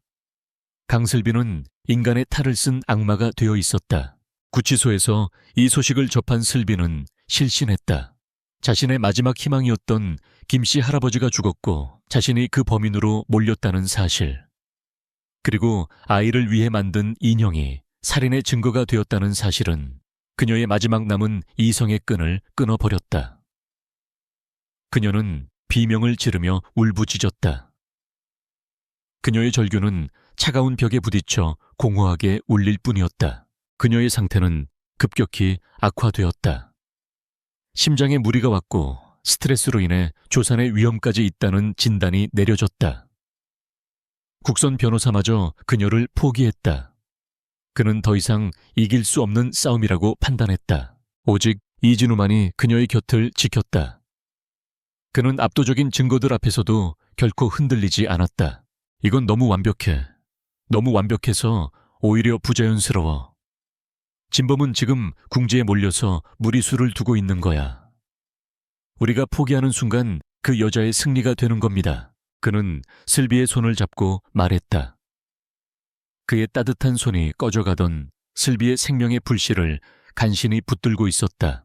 같은 시각 태아그룹 회장실. 권지우는 김 팀장이 내민 최종 보고서를 읽고 있었다. 그의 얼굴은 감정을 읽을 수 없을 만큼 굳어 있었다. 보고서의 내용은 충격적이었다. 강유라가 진 빚의 출처 그녀가 대포폰을 거래한 흔적, 그리고 박 원장님이 돌아가시던 날 밤 그녀의 차량이 병원 근처를 맴돌았던 CCTV 영상까지. 모든 조각들이 하나의 끔찍한 진실을 가리키고 있었다. 강유라는 순진한 피해자가 아니라 이 모든 비극을 설계한 연출가였다. 회장님, 이것은 강유라 씨가 박 원장 사망 사건의 유력한 용의자라는 것을 시사합니다. 그리고 두 번째 피해자인 김씨 노인 또한 강유라 씨가 입을 막기 위해 살해했을 가능성이 매우 높습니다. 김 팀장의 목소리가 무겁게 울렸다. 권지우는 보고서에서 눈을 떼지 못했다. 그의 머릿속에서 모든 것이 재구성되었다. 유라의 어설픈 영이, 과거에 대한 부정확한 기억들, 그리고 슬비를 향한 비정상적인 적대감. 그 모든 것들이 이제야 이해가 되었다. 자신이 얼마나 어리석었던가. 그는 지난 몇 달간 살인자의 손을 잡고 그녀의 거짓 눈물에 속아 진짜 피해자를 나락으로 밀어넣고 있었다. 바로 그때 그의 집무실 벽에 걸린 대형 텔레비전 화면에서 긴급 뉴스가 흘러나왔다. 속보. 검찰 보육원 연쇄 살인사건. 피의자 강슬비 2건의 살인 혐의로 정식 기소. 화면에는 구치소에서 검찰로 이송되는 슬비의 모습이 잡혔다. 그녀는 수척해질 대로 수척해져 금방이라도 쓰러질 듯 보였다. 죄수복 아래로 이제는 제법 불러온 그녀의 배가 희미하게 드러나 있었다. 그녀의 텅 빈 눈동자는 절망 그 자체였다. 권지우는 자리에서 벌떡 일어났다. 그는 자신의 책상 위에 놓인 강유라의 거짓말이 담긴 보고서와 텔레비전 화면 속에서 고통받고 있는 강슬비의 모습을 번갈아 보았다. 두 개의 현실이 그의 눈앞에서 충돌하며 거대한 폭발을 일으켰다. 그의 심장이 찢어지는 듯한 고통에 휩싸였다.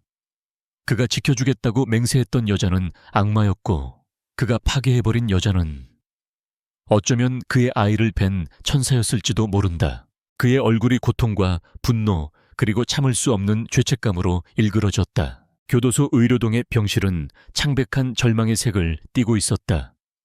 강슬비는 얇은 담요 아래에 누워 있었다. 삑삑삑. 그녀의 생명이 위태롭게 흔들리고 있음을 알리는 심박계 소리만이 방 안을 규칙적으로 채우고 있었다. 연이은 살인 혐의로 기소된 후 그녀의 몸과 마음은 한계에 다다랐다. 스트레스는 그녀의 약한 심장을 좀먹었고 뱃속의 아이마저 위험하다는 경고가 내려졌다. 그녀는 대부분의 시간을 의식이 없는 상태로 보냈다. 가끔 정신이 들 때면 희미한 의식 속에서 봄봄아 하고 아이의 이름만을 중얼거릴 뿐이었다. 이진우는 굳은 얼굴로 그녀를 내려다보고 있었다. 그는 교도소 측의 허가를 받아 매일같이 그녀를 돌봤지만 그가 해줄 수 있는 것은 많지 않았다. 최고의 의료진과 시설이 필요했다. 하지만 살인 혐의를 받는 미결수에게 그런 지원이 허락될 리 만무했다. 그는 무력감의 주먹을 꽉 쥐었다. 바로 그 시각 권지우는 자신의 서재에서 밤을 새우고 있었다. 그의 앞에는 김 팀장이 가져온 강율에 대한 최종 보고서와 새로 입수한 강슬비의 의료 기록이 놓여 있었다. 한 장 한 장 넘길 때마다 그의 심장은 날카로운 유리 조각에 베이는 듯한 고통을 느꼈다. 그는 괴물이었다. 그는 자신의 손으로 자신을 구해준 은인의 삶을 갈기갈기 찢어놓고 있었다. 그녀가 자신을 경멸하고 모욕했던 바로 그 순간에도 그녀는 그의 눈으로 세상을 보고 그의 아이를 품고 있었다. 이 끔찍한 진실 앞에서 그는 숨을 쉴 수조차 없었다. 후회와 죄책감은 그의 영혼을 잠식했다. 하지만 그는 더 이상 무너져 있을 수만은 없었다. 슬비의 의료 기록은 그녀에게 남은 시간이 얼마 없음을 경고하고 있었다. 그는 움직여야만 했다. 자신이 저지른 과오를 되돌릴 수는 없겠지만 최소한 그녀를 구해내고 진실을 밝혀야만 했다. 권지우는 전화기를 들었다.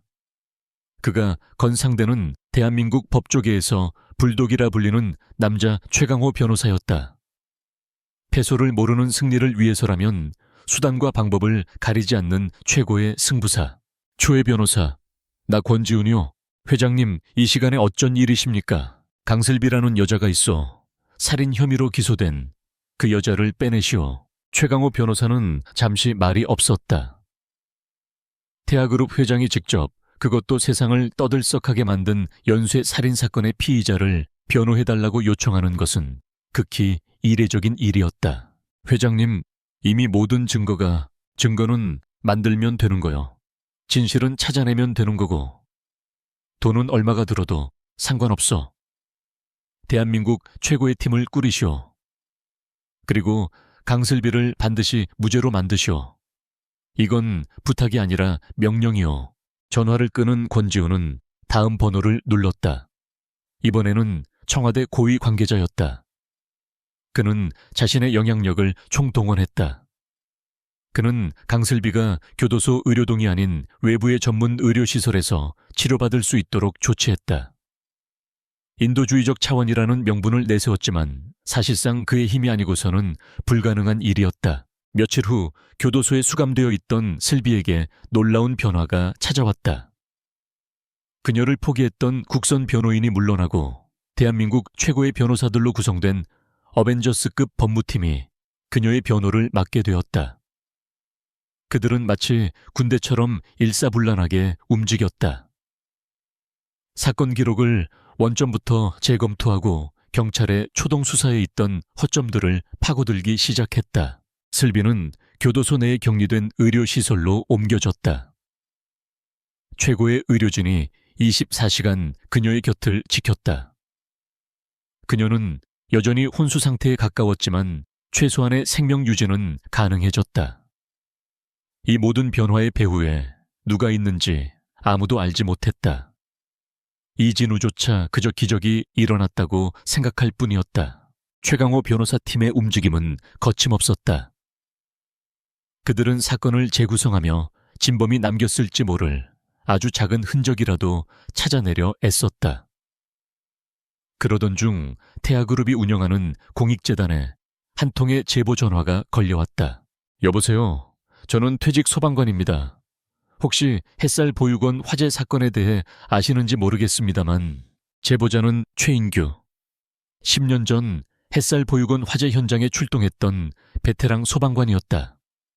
그는 최근 뉴스에서 강슬비의 이름을 듣고 오랫동안 잊고 있던 기억의 조각을 떠올렸다.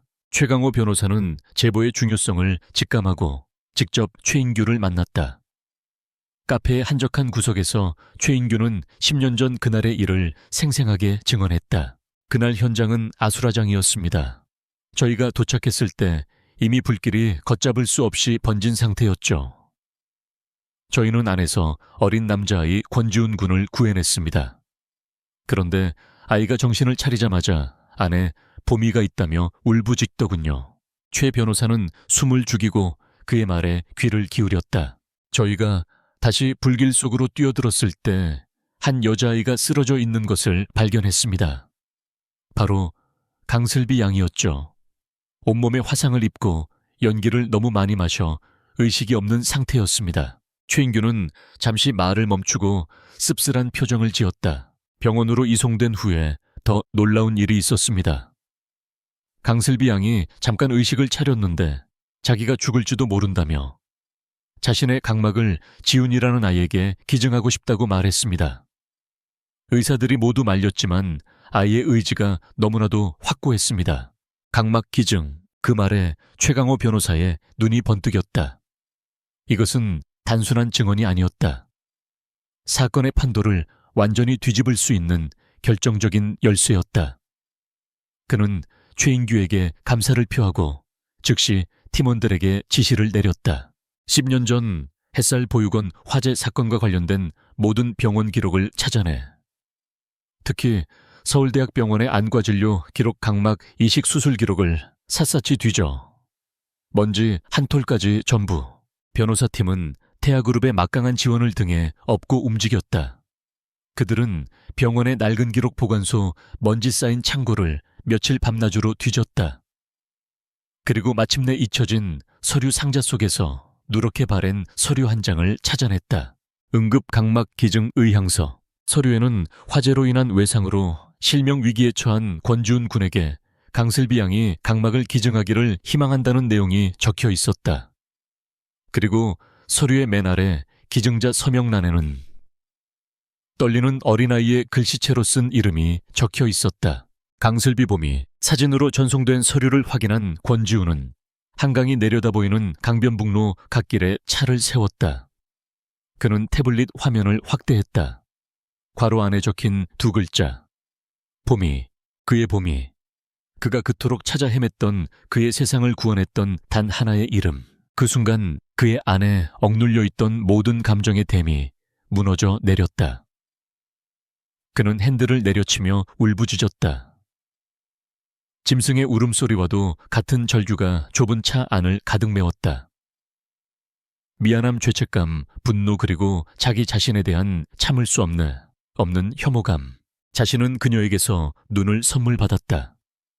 그런데 자신은 그녀에게 무엇을 주었던가?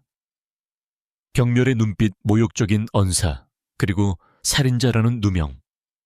그녀가 자신의 아이를 품고 고통 속에 죽어가고 있을 때 자신은 살인자의 곁에서 거짓된 행복에 취해 있었다.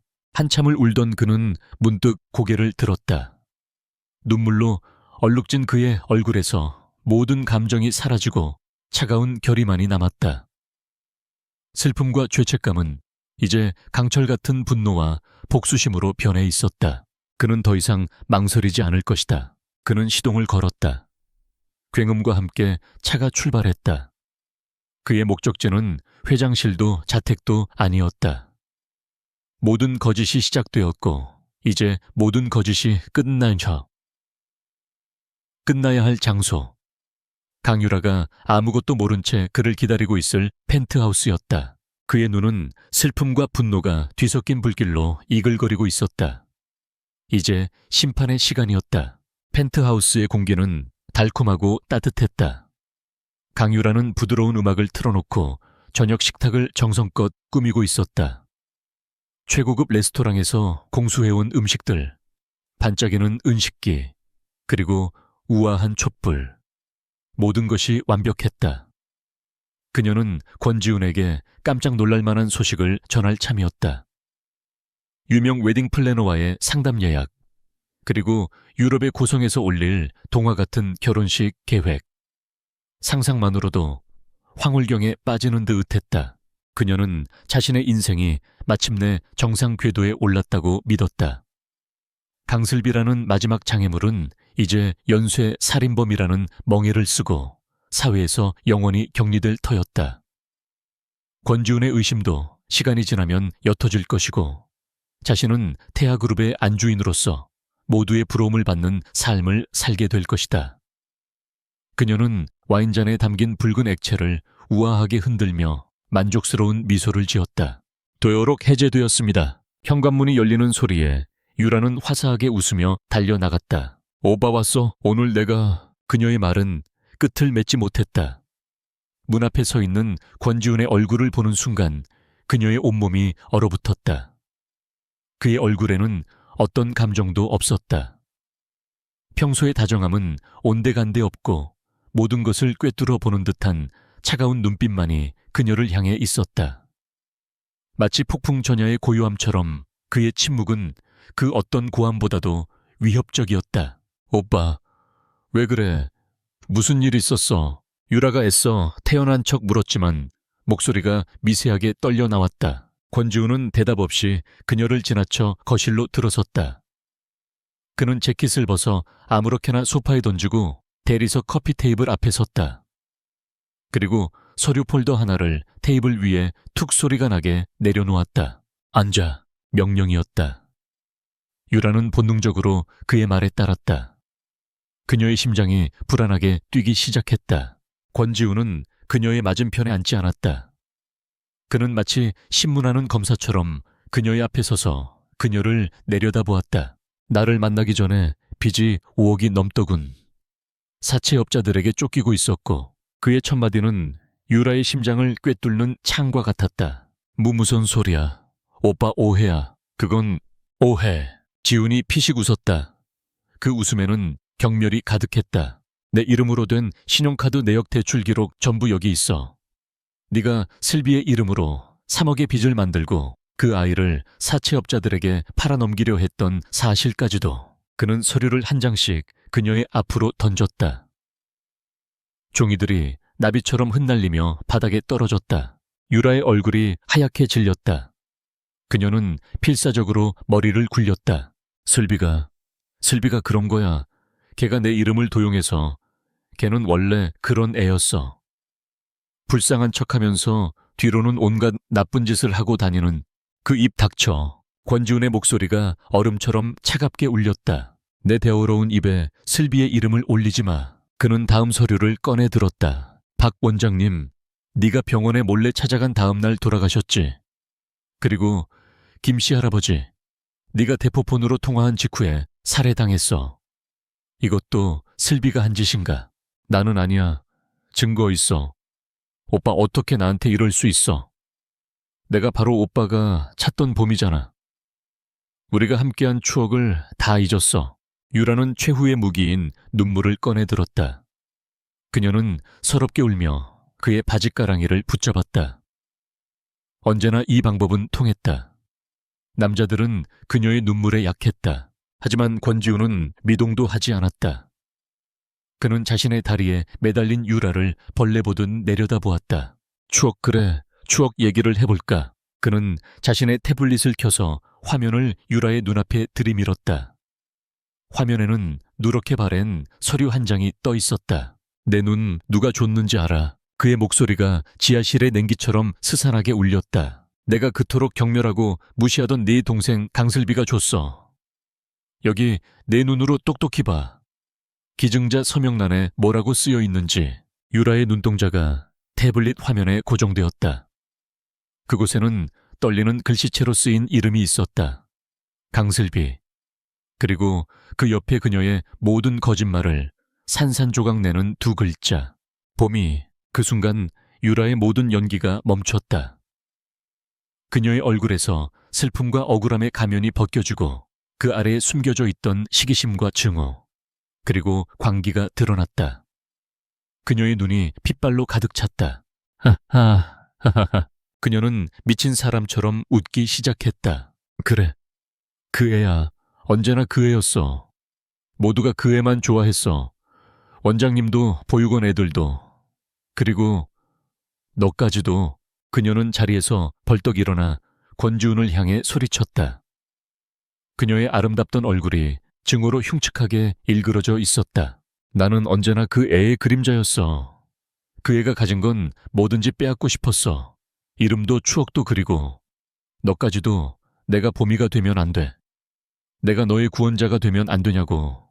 나는 그 애보다 모든 게 다 나은데. 그래서 죽였나? 권지훈이 차갑게 물었다. 그래, 내가 그랬어. 이성을 잃은 유라는 모든 것을 쏟아내기 시작했다. 원장 할망구도 그 쓸데없이 참견하던 늙은이도 내가 다 치워버렸어. 내 행복을 방해하는 것들은 전부 없어져야 해. 슬비도 마찬가지야.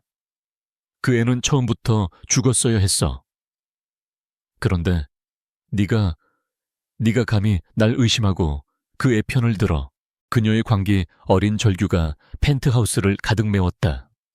그녀는 테이블 위에 있던 날카로운 디저트 포크를 집어들고 권지훈에게 달려들었다. 내 옷도 없어져 버려. 권지훈은 그녀의 공격을 가볍게 피했다. 그의 눈에는 더 이상 어떤 동요도 없었다. 그는 자신의 재킷 안주머니에서 작은 녹음기를 꺼내 테이블 위에 올려놓았다. 빨간 불빛이 깜빡이고 있었다. 다 녹음됐어, 강유라. 유라의 움직임이 우뚝 멈췄다. 그녀의 눈이 절망으로 커졌다. 바로 그 순간 밖에서 요란한 사이렌 소리가 들려오기 시작했다. 소리는 점점 가까워지더니 펜트하우스 바로 아래에서 멈췄다. 잠시 후 현관문이 거칠게 열리고 무장한 경찰들이 들이닥쳤다. 강유라 당신을 박춘자, 김용호 살인 및 살인교사 혐의로 체포한다. 유라는 경찰들에게 양팔을 붙들렸다. 그녀는 미친 듯이 발버둥치며 악을 썼다. 이거 놔난 아니야. 권지훈, 네가 날 속였어. 내가 널 가만두지 않을 거야. 강슬비, 그년을 죽여버릴 거야. 그녀의 저주 섞인 비명이 끌려나가는 내내 복도를 울렸다. 권지훈은 그 모든 광경을 무표정하게 지켜보고 있었다. 유라의 모습이 시야에서 완전히 사라지자 펜트하우스에는 귀가 먹먹할 정도의 침묵만이 남았다. 그는 천천히 완벽하게 차려져 있던 저녁 식탁으로 걸어갔다. 잠시 동안 그곳에 놓인 음식과 와인을 내려다보던 그는 갑자기 팔을 휘둘러 테이블 위의 모든 것을 바닥으로 쓸어버렸다. 와장창 비싼 접시와 유리잔이 박살나는 파열음이 그의 무너진 세상을 대변하는 듯했다. 그는 바닥에 주저앉았다. 강철 같던 그의 통제력이 마침내 무너져 내렸다. 그의 어깨가 가늘게 떨리기 시작하더니 이내 참을 수 없는 오열이 터져나왔다. 그것은 자신의 아이를 뵌 여자를, 자신의 눈을 준 은인을 자신의 손으로 파괴한 남자의 뒤늦은 참회였다.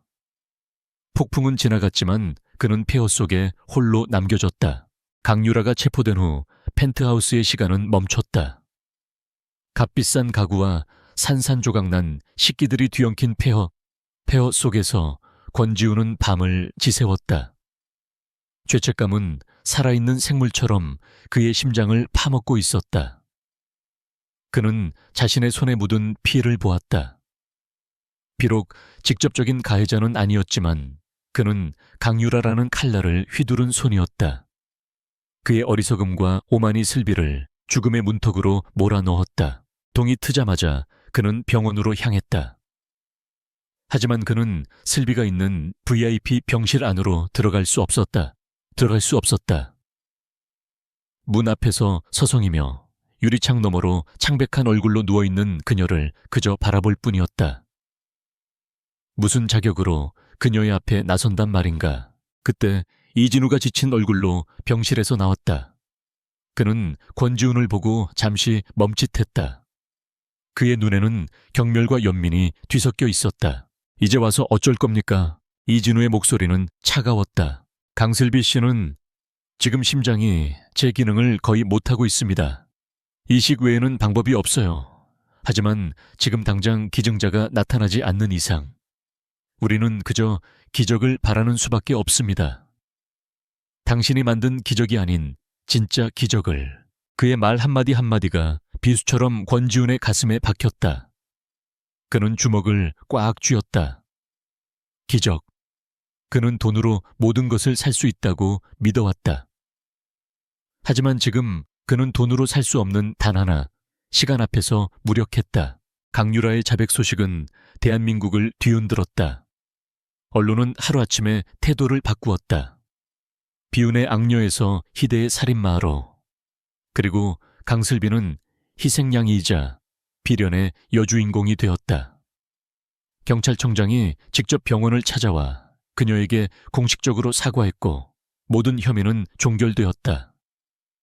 그녀는 자유의 몸이 되었다. 하지만 쇠약해진 육체에 갇힌 영혼에게 자유는 아무런 의미가 없었다. 권지우는 마침내 용기를 내어 그녀의 병실로 들어갔다. 슬비는 기적적으로 잠시 의식을 차린 상태였다. 그녀의 텅 빈 눈동자가 소리를 따라 천천히 그에게로 향했다. 누구세요? 그녀의 목소리는 바람소리처럼 희미했다. 그녀는 아직 이 모든 변화의 중심에 권지훈이 있다는 사실을 알지 못했다. 권지훈은 그녀의 침대 옆에 무릎을 꿇었다. 그는 차마 고개를 들지 못했다. 나야, 슬비야. 그의 목소리가 죄책감으로 심하게 잠겨 있었다. 지훈 오빠, 슬비의 눈이 희미하게 커졌다. 어떻게 그가 여기에? 미안해. 내가 다 잘못했어. 봄아.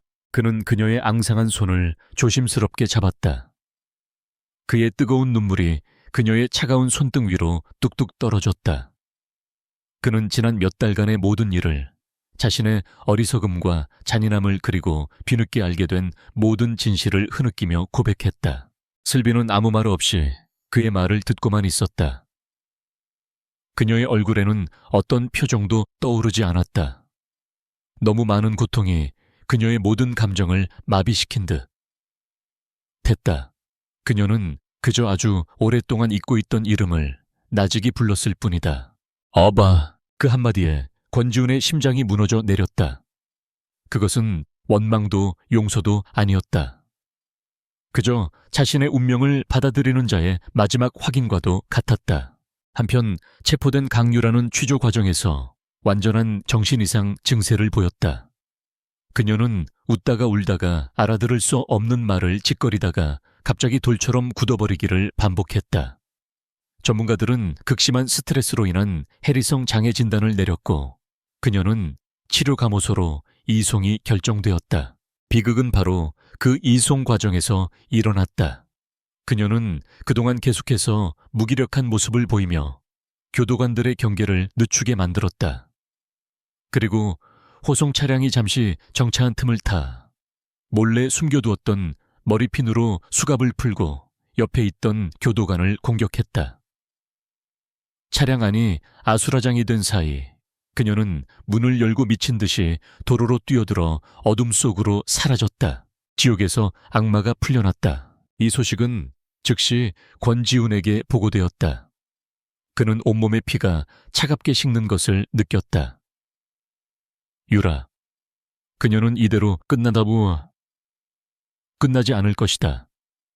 그녀의 마지막 목표는 단 하나 강슬비 일터였다. 병원 경비를 최고 수준으로 올려 당장 그가 소리쳤지만 한 발 늦었다. 유라는 이미 움직이고 있었다. 그녀는 도주하자마자 공중전화를 이용해 병원에 화재 경보를 울렸다. 병원 전체가 혼란에 휩싸인 사이 그녀는 미리 훔쳐두었던 간호사복으로 위장하고 비상계단을 통해 VIP 병동으로 향했다. 그녀의 눈은 복수심으로 이글거리고 있었다. 내가 가질 수 없다면 아무도 가질 수 없어.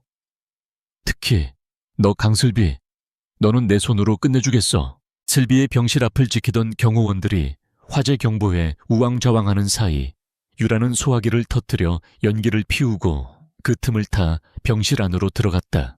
애언니. 희미한 의식 속에서 슬비가 눈을 떴을 때 눈앞에 서 있는 것은 악마의 얼굴을 한 유라였다. 그래 나다. 이 지긋지긋한 년 아직도 살아있었네. 유라는 슬비의 몸에 연결된 생명 유지 장치들을 거칠게 뜯어냈다. 경고음이 요란하게 울리기 시작했다. 그녀는 슬비를 침대에서 끌어내려 휠체어에 억지로 태웠다. 가자. 우리 추억이 있는 곳으로. 거기서 모든 걸 끝내는 거야. 권지훈이 병실에 도착했을 때 그를 맞이한 것은 텅 빈 침대와 요란하게 울리는 경고음뿐이었다. 그는 절망적인 비명을 질렀다. 김 팀장이 다급하게 외쳤다. 회장님, 강유라가 훔친 구급차 한 대가 동해안 쪽으로 향하고 있습니다. 목적지는 과거 햇살 보육원에서 아이들을 데리고 자주 갔었다는 해안 절벽 근처입니다. 권지훈은 망설일 시간이 없었다. 그는 헬기를 수배했다. 그는 반드시 무슨 수를 써서라도 슬비를 구해내야만 했다. 거친 파도가 부서지는 동해안의 한 절벽 끝. 바람이 미친 듯이 불고 있었다. 강유라는 거의 의식이 없는 슬비를 방패 삼아 위태롭게 서 있었다. 그녀의 손에는 날카로운 유리 조각이 들려 슬비의 목을 겨누고 있었다. 잠시 후 굉음과 함께 헬리콥터 한 대가 상공에 나타나 근처에 착륙했다. 헬기에서 내린 권지훈이 미친 듯이 그들을 향해 달려왔다. 매엄쳐 더 이상 다가오면 인연이랑 같이 뛰어내릴 거야. 유라가 악을 썼다. 권지훈은 그녀에게서 10여 미터 떨어진 곳에 멈춰 섰다. 유라야, 제발 그만해. 네가 원하는 건 뭐든지 다 들어줄게. 돈이든 명예든 뭐든지. 그러니까 슬비만은 제발. 닥쳐. 유라의 눈은 광기로 번들거렸다. 결국 또 2년이야. 내가 모든 걸 다 가졌는데 죽어가면서까지 내 발목을 잡는구나. 내가 얼마나 비참했는지 알아. 내 눈 속에 언제나 2년의 그림자가 있었어. 권지훈은 무릎을 꿇었다. 미안해. 내가 잘못했어. 그러니까 제발. 그는 유라가 아닌 그녀의 품에 축 늘어져 있는 슬비를 향해 애원했다. 그의 목소리가 절절하게 울려 퍼졌다. 슬비야, 봄아, 미안해. 내가 다 잘못했어. 제발 눈 좀 떠봐. 그의 목소리가 닿았던 것일까? 슬비의 눈꺼풀이 미세하게 떨리더니 그녀의 입술 사이로 아주 작은 소리가 새어나왔다. 지훈, 오빠. 그 순간 유라의 마지막 남은 이성의 끈이 끊어졌다. 자신에게는 단 한 번도 보여주지 않았던 그 절절한 사랑. 죽어가면서까지 서로를 확인하는 그들의 모습에 그녀는 질투심에 불타올랐다. 같이 죽어버려. 유라는 유리 조각을 든 손에 힘을 주며 슬비의 목을 향해 내리찍었다. 안 돼. 권지훈이 번개처럼 몸을 날렸다. 그는 유라의 팔을 붙잡았고 세 사람은 절벽 끝에서 뒤엉켰다. 그 격렬한 몸싸움의 순간 발밑의 흙이 무너져 내렸다. 유라가 균형을 잃고 절벽 아래로 추락했다. 그녀의 비명소리가 파도 소리에 묻혀 사라졌다. 권지훈은 간신히 슬비를 끌어안고 뒤로 나뒹굴었다. 모든 것이 끝났다고 생각한 순간 그의 품에 안긴 슬비의 몸이 격렬하게 경련을 일으켰다. 그녀는 가쁜 숨을 몰아쉬며 고통스럽게 자신의 심장과 배를 움켜쥐었다. 지훈, 오빠, 아기가. 그 말을 끝으로 그녀의 눈이 허공을 향하며 의식을 잃었다. 그녀의 심장이 멎어가고 있었다. 그리고 동시에 조산의 징후가 시작되고 있었다. 죽음의 문턱에서 새로운 생명이 세상 밖으로 나오려 발버둥 치고 있었다. 권지훈은 의식을 잃은 슬비를 끌어안고 미친 듯이 그녀의 이름을 외쳤다. 그의 절규가 바람 부는 절벽 위를 공허하게 맴돌았다. 죽음과의 마지막 경주. 그 끝을 알 수 없는 처절한 싸움이 이제 막 시작되고 있었다. 헬리콥터의 프로펠러가 밤 공기를 가르는 굉음 속에서 권지훈은 오직 한 사람의 희미한 숨소리에만 집중하고 있었다. 그의 품에 안긴 강슬비의 몸은 얼음장처럼 차가웠다. 응급구조대원이 필사적으로 심폐소생술을 하고 있었지만 그녀의 심박을 알리는 모니터의 그래프는 절망적으로 미약했다. 제발 눈 좀 떠봐보마. 내가 잘못했어. 그는 미친 사람처럼 그녀의 이름을 부르며 애원했다. 그의 눈물이 슬비의 창백한 뺨 위로 하염없이 떨어졌다. 10년의 기다림 끝에 찾아온 재회는 너무나도 짧고 잔인했다. 병원은 전쟁터였다. 헬기가 옥상에 착륙하자마자 대기하고 있던 의료진이 슬비를 수술실로 옮겼다. 이진우가 지휘봉을 잡고 분주하게 움직였다. 권지우는 수술실 문 앞에서 속수무책으로 기다릴 수밖에 없었다. 닫힌 문틈으로 새어나오는 긴박한 의료 용어들, 다급한 발소리들이 그의 심장을 난도질했다. 얼마나 지났을까? 이진우가 피로와 절망이 뒤엉킨 얼굴로 수술실에서 나왔다. 권 회장님, 슬비는 어떻게 됐어? 심장이 더 이상 버티지 못합니다. 산모가 극도로 쇠약한 상태에서 조상까지 시작됐어요. 둘 중 하나를 선택해야 할지도 모릅니다. 아니, 어쩌면 이진우는 말을 잇지 못했다. 둘 다 잃을 수도 있다는 끔찍한 진실이 그의 입안을 맴돌았다. 권지훈의 세상이 무너져 내렸다. 선택. 신은 그에게 너무나도 가혹한 선택지를 던지고 있었다. 그가 이 모든 비극의 원흉인데 무슨 자격으로 생명의 순서를 정한단 말인가. 바로 그때 수술실 안에서 다급한 외침이 들려왔다. 환자 의식 돌아왔습니다. 아주 잠깐이에요. 권지훈은 망설일 틈도 없이 수술실 안으로 뛰어들어갔다. 슬비의 눈이 기적처럼 희미하게 뜨여 있었다. 그녀는 산소 마스크 너머로 가쁜 숨을 몰아쉬며 고통스럽게 주위를 둘러보고 있었다. 그녀의 시선이 권지훈에게 닿았다. 그녀는 필사적으로 손을 뻗어 자신의 배를 가리켰다. 그리고 입을 움직였다. 소리는 나오지 않았지만 권지훈은 그녀의 입모양을 똑똑히 읽을 수 있었다. 아이, 구해줘. 그것은 그녀의 마지막 힘을 다한 세상에서 가장 위대한 유언이었다. 그녀의 눈동자에서 투명한 눈물 한 방울이 흘러내렸다. 권지훈을 향한 원망이 아니었다. 자신의 아이를 향한 애끓는 모성애였다. 권지훈은 그녀의 손을 붙잡고 오열했다. 알았어, 슬비야. 내가 약속할게. 무슨 일이 있어도 우리 아기 내가 지킬게. 의료진은 그녀의 마지막 의지를 존중하기로 했다. 모든 의료 역량이 산모의 생명 유지에서 아이를 살리는 쪽으로 집중되었다. 제왕절개의 수술이 시작되었다.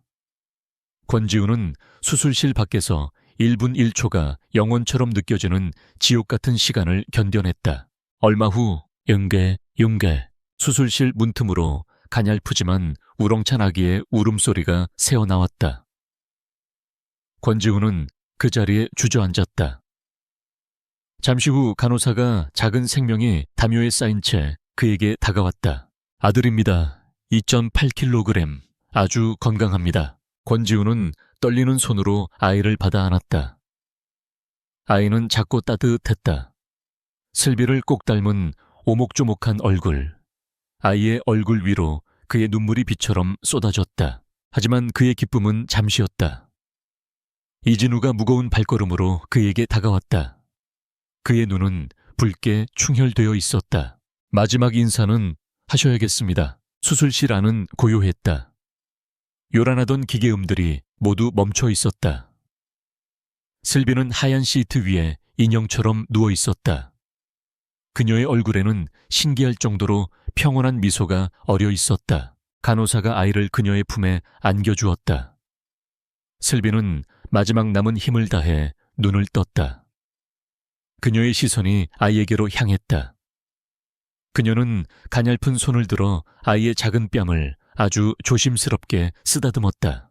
그녀는 고개를 돌려 권지훈을 보았다. 그리고 희미하게 미소 지으며 속삭였다. 민준, 아이의 이름이었다. 그녀가 미리 지어두었던 우리 민준이, 오빠가 잘 부탁해.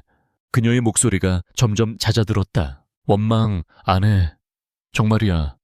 그러니까 오빠도 너무 아파하지 마. 그것이 그녀의 마지막 말이었다. 그녀의 손이 힘없이 떨어지고 그녀의 눈이 천천히 감겼다. 길고 길었던 고통의 시간을 끝내고 그녀는 마침내 영원한 안식에 들었다. 그녀의 얼굴에 남은 평온한 미소는 자신의 목숨과 맞바꾼 아이에 대한 무한한 사랑의 증거였다. 권지훈은 그녀의 곁에 쓰러져 목 놓아 울었다. 그의 세상은 그녀와 함께 다시 한번 끝이 났다. 그리고 5년의 시간이 흘렀다. 대한민국 재계에서 권지훈의 이름은 예전과 다른 의미로 불리고 있었다. 냉혹한 승부사의 모습은 사라지고 그의 이름 앞에는 늘 보미재단 이사장이라는 수식어가 따라붙었다. 보미재단은 권지훈이 슬비의 이름으로 설립한 공익재단이었다. 소외된 고아들과 심장병을 앓는 어린이들을 후원하는 대한민국에서 가장 영향력 있는 자선단체 중 하나가 되어 있었다. 태아그룹 또한 이익만을 추구하던 과거의 이미지를 벗고 사회적 책임을 다하는 존경받는 기업으로 거듭났다. 권지훈은 공식적인 자리 외에는 거의 모습을 드러내지 않았다. 그는 대부분의 시간을 아들 민준이와 함께 보냈다. 어느 눈부신 봄날, 권지훈은 5살이 된 민준이의 손을 잡고 동해안이 내려다 보이는 한 언덕을 오르고 있었다. 그들이 도착한 곳에는 거대한 벚나무 한 그루가 서 있었고 그 아래에 새하얀 대리석으로 된 작은 추모비가 놓여 있었다. 강슬비 봄이 여기에 잠들다. 아빠 엄마한테 꽃 주는 거야. 민준이가 고사리 같은 손으로 추모비 앞에 노란 민들레꽃 한 송이를 놓으며 물었다. 아이는 엄마의 환한 미소와 아빠의 깊은 눈매를 꼭 닮아 있었다. 권지훈은 아들의 곁에 무릎을 굽히고 앉아 부드럽게 아이의 머리를 쓰다듬었다. 엄마는 우리 민준이처럼 예쁜 꽃을 아주 좋아하셨거든. 아빠, 엄마는 어떤 사람이었어요? 언제나처럼 아이는 맑은 눈으로 물었다. 권지훈은 더 이상 슬퍼하지 않았다. 그는 미소를 지으며 아들의 눈을 마주 보았다. 너희 엄마는 말이지. 아빠에게 세상을 선물한 사람이었어. 그의 목소리는 봄바람처럼 따뜻했다. 아빠가 길을 잃고 어둠 속에 있을 때 엄마는 아빠의 눈이 되어주었고 아빠의 심장이 멈추려 할 때 엄마는 자신의 심장을 나누어 주었지. 그리고 세상에서 가장 용감한 사람이었어. 우리 민준이를 지키기 위해서라면 그 어떤 것도 두려워하지 않았던 그는 아들을 품에 꼭 안았다. 그의 시선이 추모비 너머 햇살에 반짝이는 푸른 바다를 향했다. 그의 눈가에 한 줄기 눈물이 흘러내렸지만 그의 입계는 평온한 미소가 걸려 있었다.